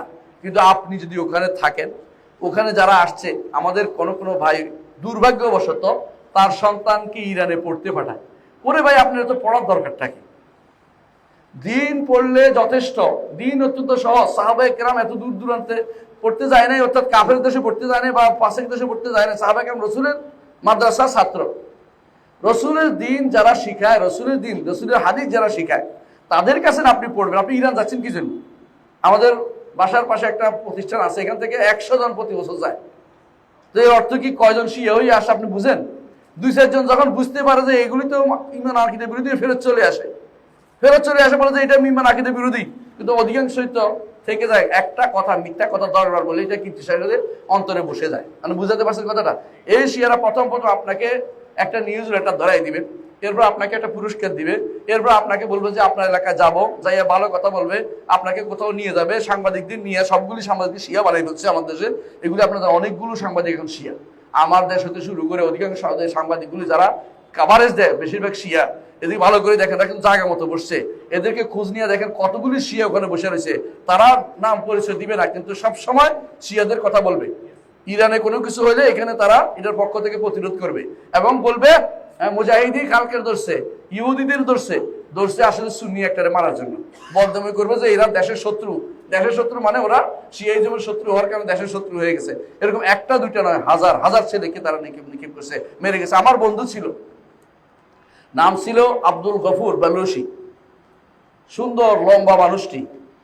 আমি তাকে বলছিলাম, আমরা সবাই বলছি দোস্ত যাইও না। বলছে না, আমার আছে, আমার বেলুচিস্তানে তো আমার ভালো জায়গা আছে, অসুবিধা নেই, আমরা যাব। বিমান থেকে নামতে দেরি, গুলি করে মেরেছে, জিজ্ঞাসা করার দরকার নেই, গুলি করে মেরে ফেলছে, সরাসরি মেরে ফেলছে। এ হচ্ছে আব্দুল গফুর। আমি বেলুচির কথা বলতেছি, যে বেলুচি দেখলে আপনি আশ্চর্য দেন, মদিনা ইউনিভার্সিটির ছাত্র ছিল বলে তাকে মেরে ফেলছে, আর কোনো কথা দরকার নেই। আরেকজন আছে আব্দুল্লাহ খুরাসানি, মুসলিম নবীতে একবার পাইছি, কি দায় নাই, কোথায় যাব, একবার যে আসছি আর যাওয়ার সুযোগ পাচ্ছি না, কারণ এখন আমি গেলেই মেরে ফেলবে। আমি তো ওই বেটা মেরে ফেলছে না, আমি দেখলাম ওটা তো মেরে ফেলছে, তুমি যাইও না, বললাম তুমি অন্য দেশে যাও, অন্তত ইরানে ফিরে যাওয়ার চিন্তা ভাবনা করিও না। বা আমার নাম দেখছি এখন আব্দুল্লাহ খুরাসানি, আমি মদানি বলি না, মদানি বলে তো আগে খুঁজে বের করবে। এই জন্য আমি তারপরেও যেতে পারো কিনা সন্দেহ আছে তোমার। আমি বলতে চাচ্ছি এটাই, আপনারা ওখানে কেন পাঠাচ্ছেন? সেই জন্য শিকার জন্য। এরা আপনাকে তাকিয়ে নীতি অবলম্বন করে আপনাকে ধীরে ধীরে কিভাবে শিয়া বানিয়ে ফেলবে, এতে কোনো সন্দেহ নেই। বুঝে আসছে কথাটা? আসেন, এই তাকিয়ে নীতি মানে মিথ্যাচার। আপনাকে যেটা বলে এটা স্পষ্ট মিথ্যা। তাদের আপনার সামনে বলবে সাহাবায়ে কেরামকে আমরা ভালোবাসি, সাহাবায়ে কেরাম তো কিছু বলতে পারবেন না, বুঝবেন এটা হলো আপনাকে ধোঁকা দিচ্ছে। কারণ তাদের আকীদা বিশ্বাস উল্টা না, এটা ঠিক না, এটা পুরোটা ধোঁকা দিচ্ছে। কোনোদিন না। আমাদের গেছিলেন, হাফিজ হুজুর গেছিলেন ইরানে, গেছেন না? হাফিজ হুজুর ইরানে গেছে। তো ইরানে গেছে, যাওয়ার পরে তো তিনি তো খুব ভালো মানুষ ছিলেন, নেককার মানুষ ছিলেন। তিনি বললেন যে তিনি জিজ্ঞাসা করে বসছেন, আপনারা শায়খান সম্পর্কে কি মনে করেন? কমেনি ইমাম দলালা, পথভ্রষ্ট ইমাম খুমেনি বলতেছে, নাহতারিমুহুমা, আমরা এদের দুইজনকে প্রশংসা করি, সম্মান করি। মানে কত বড় জঘন্য মিথ্যাচার আপনি জানেন? ওর বইতে আছে, ওর বইতে লেখা আছে, ইন্নালে আইম্মাতিনা মানজিলাতান, আমাদের ইমামের এমন মর্যাদা, লা ইয়াবলুগু মালাকুন মুকাররাম ওয়া নাবিয়্যুন মুরসাল, কোন ফেরেশতাও বুঝতে পারে না, কোন নবীও কোন বুঝতে পারবে না। সেখানে তারা আবু বকর ওমর বিরুদ্ধে তাদের বইতে গালি আর গালি ভর্তি, আর মুখে বলতেছে আমরা সম্মান করি। কেন? তাতে ইরানের আপনার দেশে চালু করতে পারে। ইরানের এই অবস্থা এই দেশে কোনোদিন চালু ছিল না। হ্যাঁ, এক সময় ছিল, মুখে মুখে মানুষ শিয়া ছিল এই দেশে। আপনারা জানেন এই দেশে এখনো শিয়াইজমের বিরাট বীজ রয়ে গেছে। আপনাদের নামের শেষে আলী আছে, এগুলো শিয়াইজমের বীজ। নামের শেষে আলী আসবে কেন? নামের আগে আলী আছে, নামের শেষে আলী আছে, আগে হোসাইন, পরে হোসাইন, কি জন্য আসছে? এগুলো শিয়াইজমের বীজ রয়ে গেছে। কথায় কথা এগুলি আসবে কেন? এগুলি আসবে কেন আমাকে বলেন। আপনাদের নামে আরো কি সমস্যা? আপনাদের নামের মধ্যে গোলাম হোসেন অর্থ কি? গোলামের ইবাদত করেন। আবিদ আলী, আবিদ এবাদতকারী, আলীর এবাদতকারী, বুঝেন নাই? আর অমুক হাসান আলীর ইবাদত করতেছেন। কারণ আপনারা এবাদতের ক্ষেত্রে কি করেছেন? এবাদতের ক্ষেত্রে আপনারা জান না কার এবাদত, মুখে কি করতেছেন জানেন না। আপনারা মনে করেন এদের ক্ষমতা অনেক, ওই 14 গোষ্ঠী হোক অমুক আলী লাগাই রাখছে। হ্যাঁ, আমাদের ভাই শওকত আলীও আছে, তাই না? না, শওকত আলীর নাম নাই, এরকম আছে নাকি? আছে। আল্লাহ মাফ করে দিন, ওনাকে ওর বাবাকে মাফ করে দিন, এরকম রাখছে। হ্যাঁ, এরকম নাম যেগুলি আছে বুঝবেন শিয়াইজমের বাকি অংশ রয়ে গেছে। আমি আসতেছিলাম শিয়াইজম কেমনে আমাদের মধ্যে আসে বুঝাই দিচ্ছি। আমি মাঝে মধ্যে এই কুষ্টিয়া থেকে আসি, গত রাত্র আসছি। আমাকে আসতে হয়, সপ্তাহে 2 বার আসা যাওয়া করতে হয়। প্রতিমধ্যে দেখলাম এক জায়গার নাম হচ্ছে এই রাজবাড়িতে এই পাশে হচ্ছে কাদেরি তরিকার খানকা, আর এদিকে হচ্ছে শিয়াদের ইমাম বাড়া, বুঝছেন তো? এবং লেখা আছে মহরম উপলক্ষে কাদেরি তরিকার খানকার আলোচনা হবে শিয়াদের ইমাম বাড়াতে। আমি বলছি বাহ, মারাজাল বাহরাইনি, 2 সমুদ্র মিলে গেছে, কত সুন্দর, আর কথা বলার দরকার নেই আমার, মানে স্পষ্ট, বুঝছেন তো? এই যে সুফিবাদের বিশাল একটা অংশ শিয়াইজম দ্বারা প্রভাবিত।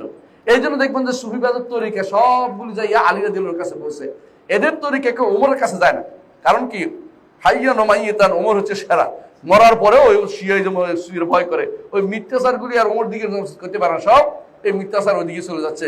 আলী ইবনে আবি তালহা যেটা বলেছেন, এগুলি কোনোদিনই ভালো মানুষের কাজ হইতে পারে না, বুঝছেন তো কথাটা? আচ্ছা, কয় নম্বর কইছি? 8 নম্বর বলছি না? আচ্ছা, 7 নম্বর বলছি। 9 নম্বর আকীদা হচ্ছে আমাদের নিকট খলিফাকে আবু বকর, ওমর, ওসমান, আলী, তারপরে হাসান, তারপরে মুআবিয়া রাদিয়াল্লাহু আনহু, এইভাবে তো খেলাফত। কারণ রাসূলুল্লাহ সাল্লাল্লাহু আলাইহি ওয়াসাল্লাম বলেছেন আমার উম্মতের মধ্যে যতদিন 12 জন খলিফা থাকবে এই উম্মত শক্তিশালী থাকবে। এরপরে উম্মতের মধ্যে দুর্বলতা আসবে। ঠিক 12 জন খলিফা ওমর ইবনে আব্দুল আজিজ দ্বারা শেষ হয়ে গেছে, বা তারপরে ইয়াজিদকে ধরলে ইয়াজিদ ইবনে আব্দুল মালিক, ইয়াজিদ ইবনে মুআবিয়া, ইয়াজিদ আব্দুল মালিককে ধরলে আপনার 12 জন খলিফা হয়ে যায়। ঠিকই ওই দিন পর্যন্ত মুসলিম রাষ্ট্র একটা ছিল। এরপরে মুসলিমরা 2 ভাগে ভাগ হয়ে গেছে। এক ভাগ স্পেনে চলে যায়, এক ভাগ বাগদাদে চলে আসে, নতুন যুদ্ধ বিগ্রহ আরম্ভ হয়ে যায়। পরেরগুলি নিজের খেলাফত সম্পর্কে জানতো না, এরকম অবস্থা। কিন্তু রাসূলুল্লাহ সাল্লাল্লাহু আলাইহি ওয়াসাল্লাম হাদিস প্রমাণিত হয়েছে যে এটাই ছিল। ওরা কি করছে? এই হাদিসের বানাই দিছে, ইমাম বানাই দিছে। 12 ইমাম কোত্থেকে আসলে বোঝার জন্য বলতেছি। রাসূল তো বলছে 12 জন খলিফা হবে, বানাই নিছে 12 জন ইমাম হবে। এখন বিপদে পড়ে গেছে, 12 জন মিলাইতে পারে না। 12 জন যদি কোনো শাসক মানতো ঠিক আছে, এখন 12 জন ইমাম বানাইছে আলাদা। এই যে আমার দেশে মানুষ আলাদা ইসলামিক দল করে না, ইসলামিক গোষ্ঠী আছে না আলাদা, এরা শিয়াদের থেকে প্রভাবিত, আলাদা ইমাম বানানোর কোনো সুযোগ নেই। এবং সুফিরাও এটা করে নিচ্ছে, আলাদা দল এগুলি কি শিয়াদের থেকে প্রভাবিত। ইসলামে এরকম কোনোদিন ছিল না, ইতিহাস দেখেন। যারা করেছে ক্ষমতা লোভের জন্য করেছে। আমরা তো ছাড় দিই, ক্ষমতা তো অনেকেই নিতে পারে, কিলাকিলি করুক, মারামারি করুক, ক্ষমতা নেয়। কিন্তু ইমাম হওয়া বা যাদের জন্য বায়াত হবে, এটা খেলাফত ছাড়া কারোর জন্য বায়াত হয় না, এটা মনে রাখতে হবে আমাদেরকে। এটা অনেকে রাগ করেন না, বাস্তবতা বুঝেন এটা। শরীয়ত দৃষ্টি দেখেন কেউ এরকম বায়াত করে নাই। এরা বায়াত নাম দিচ্ছে ইমাম, অর্থাৎ শরীয়তের একটা রং দিতে চেষ্টা করেছে এটার মধ্যে। শরীয়তের রং দেওয়া যাবে না। আপনি ক্ষমতা নিতে চান, মারামারি করে ক্ষমতা নেন, আমার এই নিয়ে টেনশন নেই। কিন্তু আপনি এটাকে যদি বলেন যে শরীর দৃষ্টিকোণ থেকে আমি ইমাম, শাসক, ওই শাসক না, এটা অন্যায় হবে। কারণ আসলে আপনি শাসক না, আপনি হচ্ছে 2 নম্বরই করতেছেন এখন। এখন বুঝা আয়াত এবং হাদিসকে 2 নম্বরই করে তারা নিজেদের দিকে নিয়ে আসে, এটা সত্য না। এই শিয়ারা কি করছে, যেহেতু হাদিসটা বুঝাচ্ছে 12 জন খলিফা হবে, এখন তারা বলে না এই 12 জন খলিফা বুঝাচ্ছে না, 12 জন ইমামকে বুঝাচ্ছে। তো 12 জন ইমাম কারা? 12 জন ইমামের একজনের নাম হচ্ছে, বলে যে প্রথম হচ্ছে আলী, দ্বিতীয় হচ্ছে হাসান। আবার হাসানের বংশধরে আর যাবে না, দেখবেন একটু অপেক্ষা করে, কারণ হাসানের বংশধরে গেলে মিলে না এই জন্য, কারণ ওরা খুব ভালো মানুষ ছিল, তো ওরা ওর মধ্যে কেউ রাজি হয় না যে তোদের সাথে আমার কোনো সম্পর্ক নাই বলছে। 3 নম্বর হচ্ছে হুসাইন রাদিয়াল্লাহু আনহু, 4 নম্বর হচ্ছে জয়নুল আবেদিন। ওরা দাবি করে, কিন্তু এরা কেউ কিন্তু ওদের ইমাম না, এটা দাবি করা, এরা আমাদের ইমাম, আহলে সুন্নাত ওয়াল জামাতের ইমাম। তারপরে হচ্ছে মুহাম্মদ আল বাকের, মুহাম্মদ আল বাকের আলেম ছিলেন, কোনো সন্দেহ নেই, আহলে সুন্নাত ওয়াল জামাতের ইমাম। ওরা জোর করে দাবি করে, কারণ তখন তো এটা ওরা মানা করছে এদেরকে।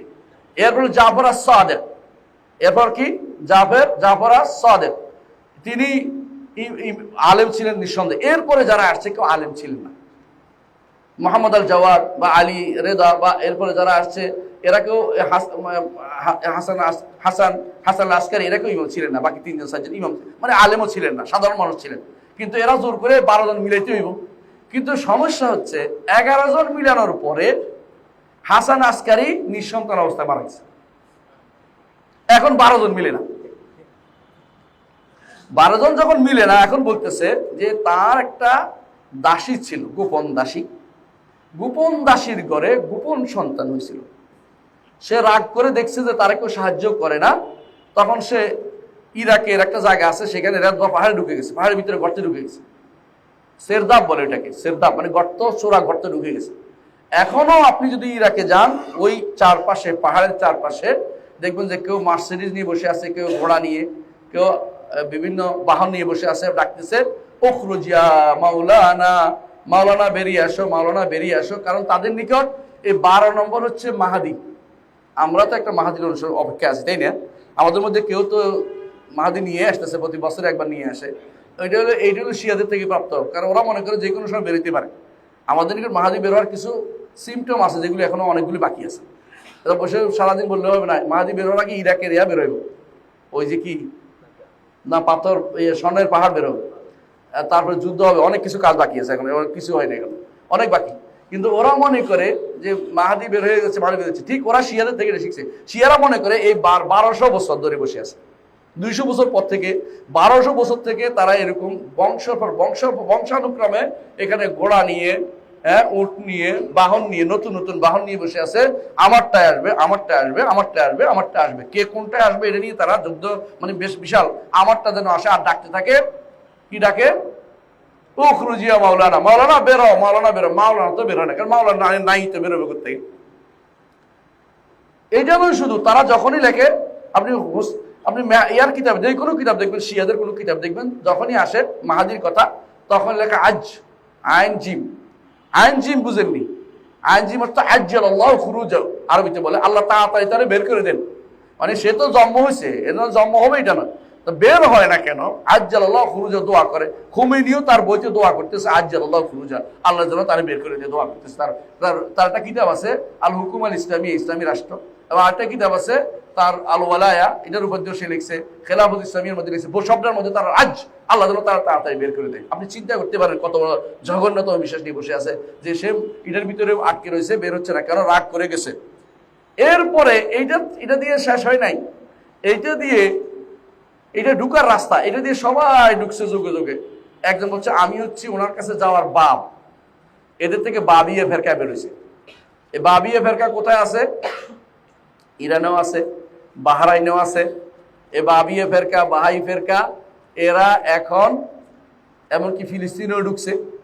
বুঝছেন কথাটা? বিভিন্ন জায়গাতে তারা তাদের মূল, এখন তারা ক্যাবলা বানাইছে। বাবিয়ে ফেরকা তাদের ক্যাবলা ওইদিকে নাই, আমাদের ক্যাবলা নাই, এটা ক্যাবলাও বানাই ফেলছে সাইপ্রাসে, তুরস্ক সাইপ্রাসের ক্যাবলা তাদের। আমি আর লম্বা করবো না, শুধু বোঝানোর জন্য বলতেছি, আপনারা হয়তো বিরক্ত হয়ে যাচ্ছে, শেষ করে ফেলবেন ইনশাল্লাহ, একটু বসেন। তাহলে তাদের খেলাফতের মাসালা বুঝছেন তো? ইমাম যদি না মানা হয় কেউ, সে কোনোদিন জান্নাত যেতে পারবে না। তাদের বইতে লেখা আছে যে কেউ তার যুগের ইমামকে জানতে পারবে না, সে জান্নাতে যেতে পারবে না। যুগের ইমাম অর্থাৎ যে মাহাদি ভিতরে ঢুকে আছে, তাকে যদি না মানা হয় তাহলে সে কোনোদিন জান্নাতে যেতে পারবে না। কয় নম্বর হইল? 9 নম্বর, অথবা 8 নম্বর বা 9 নম্বর, যাই হোক। এরপর তাদের আরেকটা বিশ্বাস হচ্ছে, আরেকটা আমল, এবার আমল দুইটা বলবো, আমল তিনটা বলবো। আমল এক নম্বর হচ্ছে সালাত। আপনি তাদের সালাত দেখছেন, অজু দেখছেন? অজুতে কোনোদিন তারা পা ধুইবে না। পা অজুতে হাত পা মাথা মুছে করে পায়ের, আপনি দেখেন ভালো করে, পায়ের উপরে মাসে করবে, পায়ের উপরে মাসে করবে, পা কোনোদিন ধুইবে না। যে ব্যক্তি পা ধোয় না তার অজু হয়। তারপরেও আপনাদের তাদের বিষয়ে নামাজ পড়তে ইচ্ছা করে। একবার আল আজহারের লোকেরা সিদ্ধান্ত নিল যে শিয়া সুন্নি আমরা এক করে ফেলবো, ভালো করে ফেলবো। তো সবাই রাজি হয়েছে, হ্যাঁ, যে ঠিক আছে আমরা একটা বড় কাজ করবো। এটা নিয়ে একটা বিশাল কতগুলো সম্মেলন হয়েছে। আজহার অনেক চেষ্টা করেছে এটার জন্য। একজন শেষে বললো যে আচ্ছা ওর পিছনে কেমন নামাজ পড়তে পারি। যখন একসাথে বলে আমাদের ইমাম নামাজ পড়াবে, ওরা বলতেছে আবদার করছে। তো আমরা সব ছাড় দিতে জানি, বুঝলেন না কথাটা? আহলুস সুন্নাহ সবসময় লিবারাল হইয়া যায়। বাতিল কিন্তু লিবারাল হয় না। বাতিল গণতন্ত্র ছাড়ে না, আপনি গণতন্ত্র নিতে রাজি হয়ে যান, মানে বাকিটা কইলাম না। এরকম সবাই আছে বা আহলুস সুন্নাহ ওয়াল জামাত, ওদেরকে ছাড় দিছে, ইমামতি করবে, ঠিক আছে। আয়াতুল্লাহ ইমামতি করতেছে, হুজ্জাতুল্লাহ ইমামতি করে, এক আয়াতু শয়তান আর হুজ্জাতু শায়াতিন, এরা কি করে ইমামতি করতে গেছে। তো পিছনে যে দাঁড়িয়েছে কোথায়, আচ্ছা কেমন ইমামতি করলো? ও তো উজু করে না, আমি দেখলাম ও পায়ে মশে করছে, আর আমার নিকট আর অজু হয় না, আমি কেমনে নামাজটা পড়তে হবে? নামাজটা আবার পড়তে হবে আমার, কি জন্য, কিসের আমরা ঐক্য করলাম? হে নামাজ পা ধুইতে রাজি হয় না, তো ঐক্যটা কেমন হলো? একটা ছোট্ট মাসা আছে আমার সাথে একমত হয়ে পা ধুইতে হবে, পা ধুবে না, পায়ের উপর মশে করছে আমার সামনে, তাহলে আমি তার পিছনে কেমন নামাজটা পড়ি? বুঝছেন কথাটা? তার মধ্যে নামাজে দাঁড়াইছে, বসে নামাজ দাঁড়াই কি করছে, সূরা ফাতিহা পড়ার পরে হাত তুলে দোয়া করা শুরু করছে, দুরূদ পড়া শুরু করছে। মানে দুরূদের জায়গা নাকি দেখবেন, এরা দুরূদ পড়তে শুরু করছে। এরপরে ওই লানত করতেছে আবু বকর ওমর, ওইটা শিখে চালু রাখছে, মানে বলে ফেলছে। তো এরা বলতেছে কি করবো আমরা, কি করতে, ওরা কি করতেছে, আমরা কি জন্য ঐক্য করতেছে, ওরা তো আমাদের বিরুদ্ধে কথাবার্তা বলতেছে জীবনে। কারণ এত শয়তানি শিখছে, সালাতের মধ্যে হচ্ছে লানত। তারা হাতে পায়ে তিনবার থাপ্পড় দিয়ে দেখবেন, এ তিনবার থাপ্পড় দিয়ে আবু বকর ওমরকে লানত করে, আবু বকর ওমর ওসমানকে তিনবার থাপ্পড় দিয়ে। এদের এই শয়তানিগুলো আপনি যদি বলেন না না না এগুলি ঠিক না, এগুলি আমাদের নামে মিথ্যাচার করছে, আমরা এই করবো, মুবাহালা করবো, এটা তো মুবাহালা তো কাদিয়ানিও করছে, কাদিয়ানিও মুবাহালা করছে। মুবাহালা তো এগুলি করে আপনাকে ধোকা দেয়া, ঠক দেয়া, এটা হলো ওদের কাজ। এই জন্য এগুলি কথা বিশ্বাস করবে না। এরা সালাতের ব্যাপারে, অজু সালাত এদের কোনোদিনই শুদ্ধ হয় না। আসেন সওম, তারা কি করে জানেন? সওম, ওদের সওম হচ্ছে তারকা উঠা পর্যন্ত অপেক্ষা করবে, তো ইফতারি করবে না। আপনি ভালো করে খোঁজ নিয়ে দেখেন, এটা আমি বলছি, অনেকে বিশ্বাস করে না। একদিন এই আপনাদের এখানটাই ইউনিভার্সিটি আইইউটি আছে না, আইইউটির একজন ভাইস চ্যান্সেলর ছিল, তিনি আমার খুব ক্লোজ ফ্রেন্ড ছিল গত সময়, উনি এর আগের ভাইস চ্যান্সেলর। তো আমি আর উনি একখানে বসে একখানে ইফতারি করছে। সেখানে ঘটনাচক্রে ইরানি অ্যাম্বাসেডারকে দাওয়াত দেওয়া হয়েছে, তিনি তার ওয়াইফকে নিয়ে আসছেন। তো সেখানে আমি ইফতার করে ফেলছি, আজান দিছি, ইফতার করে ফেলছি, উনি ইফতার করে ফেলছে। তারপরে তাকাই রইল ওদিকে, দেখে যে অ্যাম্বাসেডার ইফতার করে না, অ্যাম্বাসেডার ওয়াইফ ইফতার করে না। তো উনি বললেন যে কি খবর, ওরা ইফতার করে না কেন? করবে না, যতক্ষণ পর্যন্ত তারকা না উদিত হচ্ছে ওরা ইফতার করবে না। কারণ আব্দুল্লাহ ইবনে সাবা ইহুদি এই নীতি শিক্ষা দিয়ে গেছে। সেই ইহুদি ছিল, ইহুদিদের রোজাও সওমও তারকা না উদিত হলে করে না, এরাও করে না, এখনো পর্যন্ত আপনি তাদের করতে পারবেন না। আমার দেশে কিছু মানুষকে তারা এটা শিক্ষা দিছে যে আল্লাহ বলছে সুম্মা আতিমুস সিয়ামা ইলাল লাইল, রাত পর্যন্ত ইফতার করো, আপনার রোজা রাখো। এই তো রাত পর্যন্ত রোজা রাখে না, সূর্য ডুবার পরে করে ফেলছে। ওরে বেটা, রাত তো হয়ে গেছে, সূর্য ডুবলেই, সূর্য ডুবলে তো রাত হয়ে গেছে। এটাই তো আমরা বুঝি, কারণ এই প্রমাণ আমাদের সাহাবায়ে কেরাম থেকে। হাদিস তো মানি না, ওরা তো হাদিস মানা, সুতরাং এরা ওইটা নিয়েই বসে আছে। আসল উদ্দেশ্য হচ্ছে এটা শিয়াবাদ প্রচার। যারা এগুলি বলে সবগুলি শিয়া, গোপন শিয়া, শয়তান শিয়া, এগুলি মনে রাখবেন। এগুলি চিন্তা রাখবেন, যারা বলে যে সূর্য দেরি করে করতে হবে এ পর্যন্ত, শুধু তারকা ওঠা পর্যন্ত, এটা ইহুদিদের কারসাজি ছাড়া কিছুই নেই। ওরা শিয়ার ভিতরে ঢুকছে, আর শিয়ারা আমাদের দেশে যুবকদের মাঝে মধ্যে এগুলি কি করে ফিন করে ঢুকাই দেয়, এগুলো মাঝে মধ্যে এগুলি বলে, এগুলি সব শিয়াদের কারবার, মনে রাখবেন। তাহলে এটা গেল কি সওম। জাকাতে আসেন, ওদের জাকাত হচ্ছে 5% ইরানে পাঠানো খুমুস। ইহুদিরা 5% নিত, আর খ্রিস্টানরা 4% নিত। আব্দুল্লাহ ইবনে সাবা যেহেতু ইহুদি থেকে ঢুকার নাম করে শিয়া হয়েছে, 5% এখনো ইরানে পাঠায়। আপনি বাংলাদেশে যারা শিয়া হয় দেখবেন যে ইরানে তারা খুমুস পাঠায়, খোঁজ দেখবেন। আমাদের মদিনা ইউনিভার্সিটির এক ছাত্র ছিল, এখন দেশে বড় পোস্টোস করে, দল টল করে। ও বলতেছে ওর ভগ্নিপতি শিয়া হয়ে গেছে। একটা দলের সেক্রেটারি ছিল, ইরানিদের সাথে মিশতে তিনি, হ্যাঁ, দলের প্রধানের আমিরের তিনি সেক্রেটারি ছিলেন। বুঝেন, নাম বলবো না, একটু আপনার ঝগড়া করবেন, এরপর আমি যে মানুষের নাম বলি। তো উনি শিয়া হয়ে গেছে, বুঝছেন তো, ইসলামিক দলের প্রধান আমিরের সেক্রেটারি শিয়া হয়েছে। শিয়া হইয়া যখন তিনি ও বেড়াইতে গেছে, বাইতে বোনের বাসায় বেড়াইতে গেছে, কারণ ভাগ্নি বলতেছে আমার বাবা এইটা খায় না, ওই কি বলে চিংড়ি মাছ খায় না, আমার বাবা চিয়া, ছোট বাচ্চা তো কয়ে বলছে চিয়া মানে শিয়া আর কি, আমার বাবা এটা খায় না, আমার মা খায়, মানে আমরা খাই, ওটা খায় না, উনি শিয়া হয়ে গেছে, বুঝছেন তো, আমার বাবা কিটা পাঠায়, কি বলে খুমুস পাঠায়, মানে বলতে মুখস্থ গেছে শুনতে খুমুস পাঠায়, এরা প্রত্যেকে ইরানে খুমুস পাঠায়, মানে খুমুস, বুঝছেন তো, জাকাত হচ্ছে খুমুসের নাম। অর্থাৎ খুমুস কার জন্য ছিল, কার জন্য, আন্না লিল্লাহি খুমুসা, তাই না, খুমুস কার জন্য ছিল, রাসূলুল্লাহ সাল্লাল্লাহু আলাইহি ওয়াসাল্লাম পরিবারের জন্য। দাবি করে মিথ্যাচার করে খুমুস খাওয়া তাদের কে অনুমতি দিল? হারাম খোর, হারাম খাচ্ছে, এগুলি নাম বললাম না। জাকাতের কি অবস্থা, হজের মধ্যে যদি দেখতেন তারা কি হজ করে, তাদের কি হজ যদি দেখতেন, তাদের হজ হচ্ছে মন যা ছাতা মিছিল করা হচ্ছে ওদের হজের নাম। হজের মসজিদ নবীতে যায় আর ওরা একজনে আগা নাম দিচ্ছে, এটা হাঁটে, আর পিছনে নারীরা হাঁটে, জায়গায় জায়গায় ওই পতাকা নিয়ে হাঁটার নাম, মিছিল করার নাম হচ্ছে তাদের হচ্ছে হজ। হজের মধ্যে 12 তারিখ মিছিল করতে না দিলে তারা হজে যাবে না।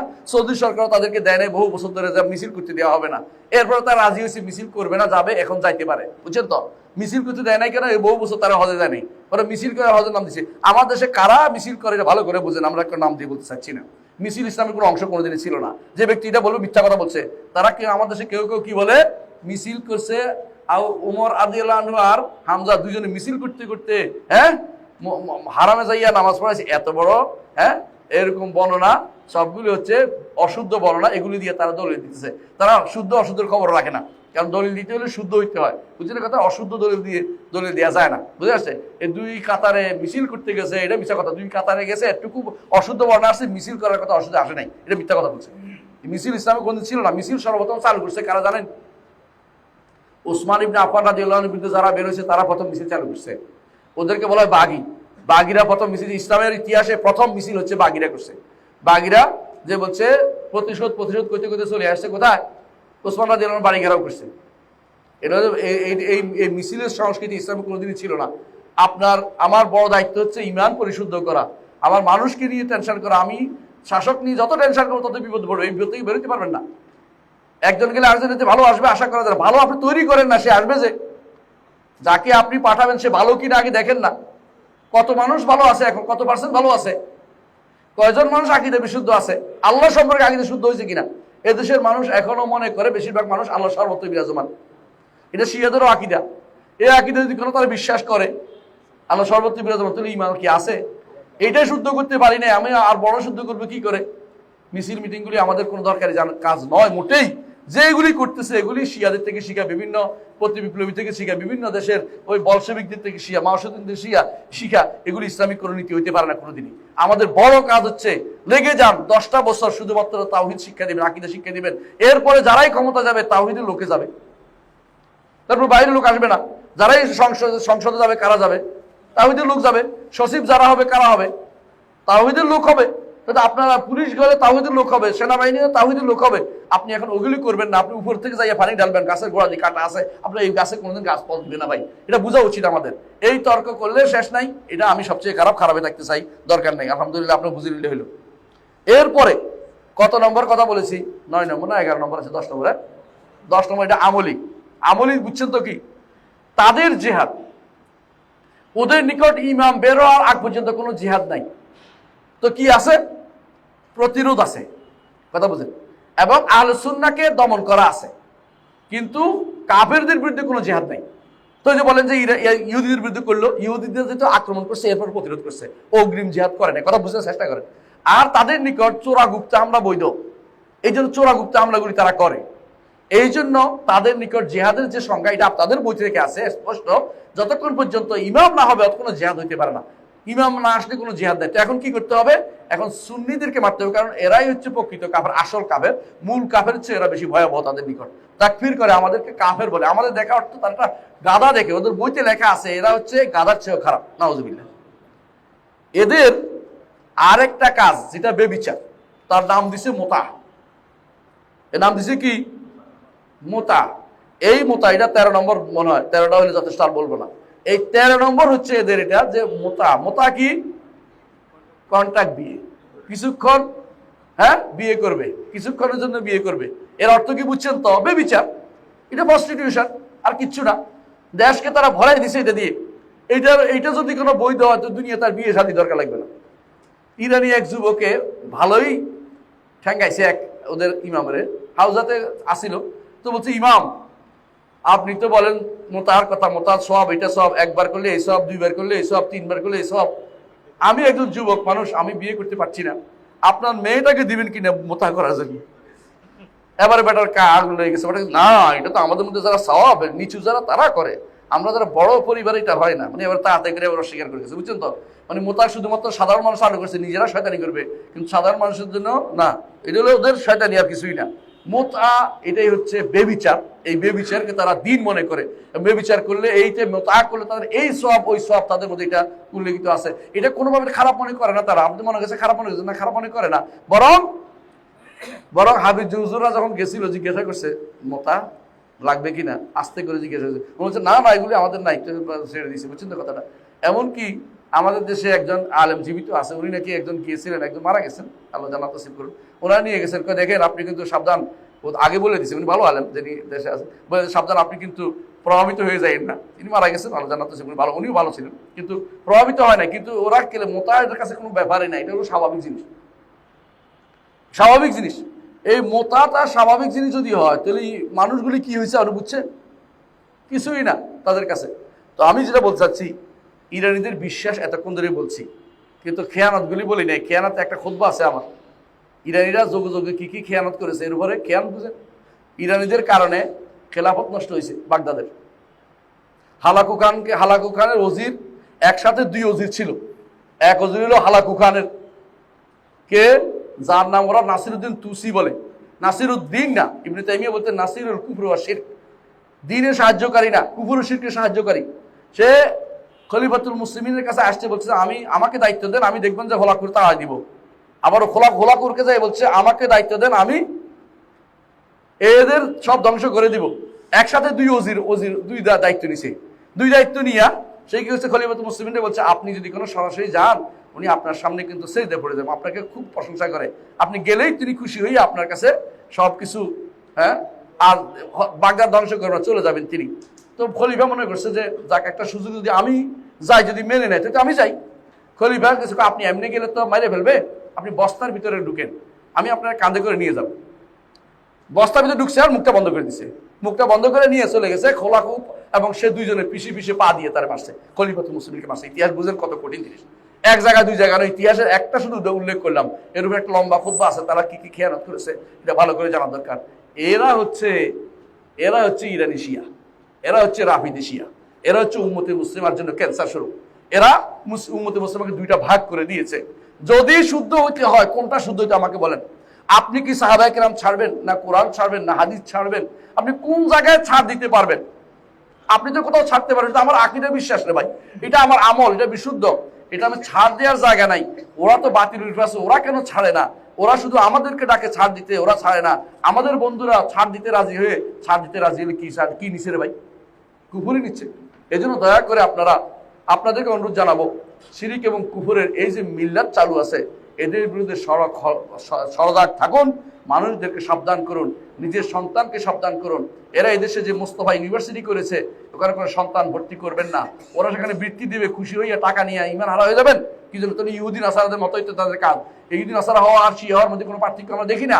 ভালো করে দেখেন, ওদেরকে চিনা যায় না। ওরা প্রকাশ্য শত্রু, এরা গোপন শত্রু। এই গোপন শত্রু আমাদের ক্ষতি বেশি করে সবসময়। মুনাফিকরা যত ক্ষতি করেছে, কাফেররা এত ক্ষতি করতে পারে না মদিনাতে। কাফেররা তো পালায় বেড়াইতো, মুনাফিকরা শত্রু ভিতরে থেকে কি করতো? মুসলিমদের ক্ষতি করতো। সুতরাং আমাদের এই বিষয়গুলি জানা দরকার এবং বোঝা দরকার, এবং নিজেদেরকে সাবধান করা দরকার। নিজেরা এগুলি প্রচার করে, আলোচনা করে মানুষকে দিবেন। কেন? আমি তথ্যভিত্তিক কথা বলছি, একটা কথাও তথ্যভিত্তিক বাদে নাই, একটা কথা না। আমি একটা করে দলিল দিতে পারবো। ওদের বই যদি থাকে আপনি পাবেন। এরা যদি কোনো অস্বীকার করে মিথ্যাচার করতেছে, ওদের বইতে লেখা আছে। এখন যদি বলে যে এই বই মানে, তো কোন বই বানানো, এটা দেন। একটা বইও পাবে না যে এরকম বসুদ্ধ। কুলাইনির কাফি তাদের কাছে বড় কিতাব, ওই কিতাবের মধ্যে এগুলি আছে। আর অন্যখানে কি বলবেন? সুবহানাকাল্লাহু ওয়া বিহামদিকা আশহাদু আল্লা ইলাহা ইল্লা আনতা আস্তাগফিরুকা ওয়া আতুবু ইলাইক। আসসালামু আলাইকুম ওয়া রাহমাতুল্লাহি ওয়া বারাকাতুহু।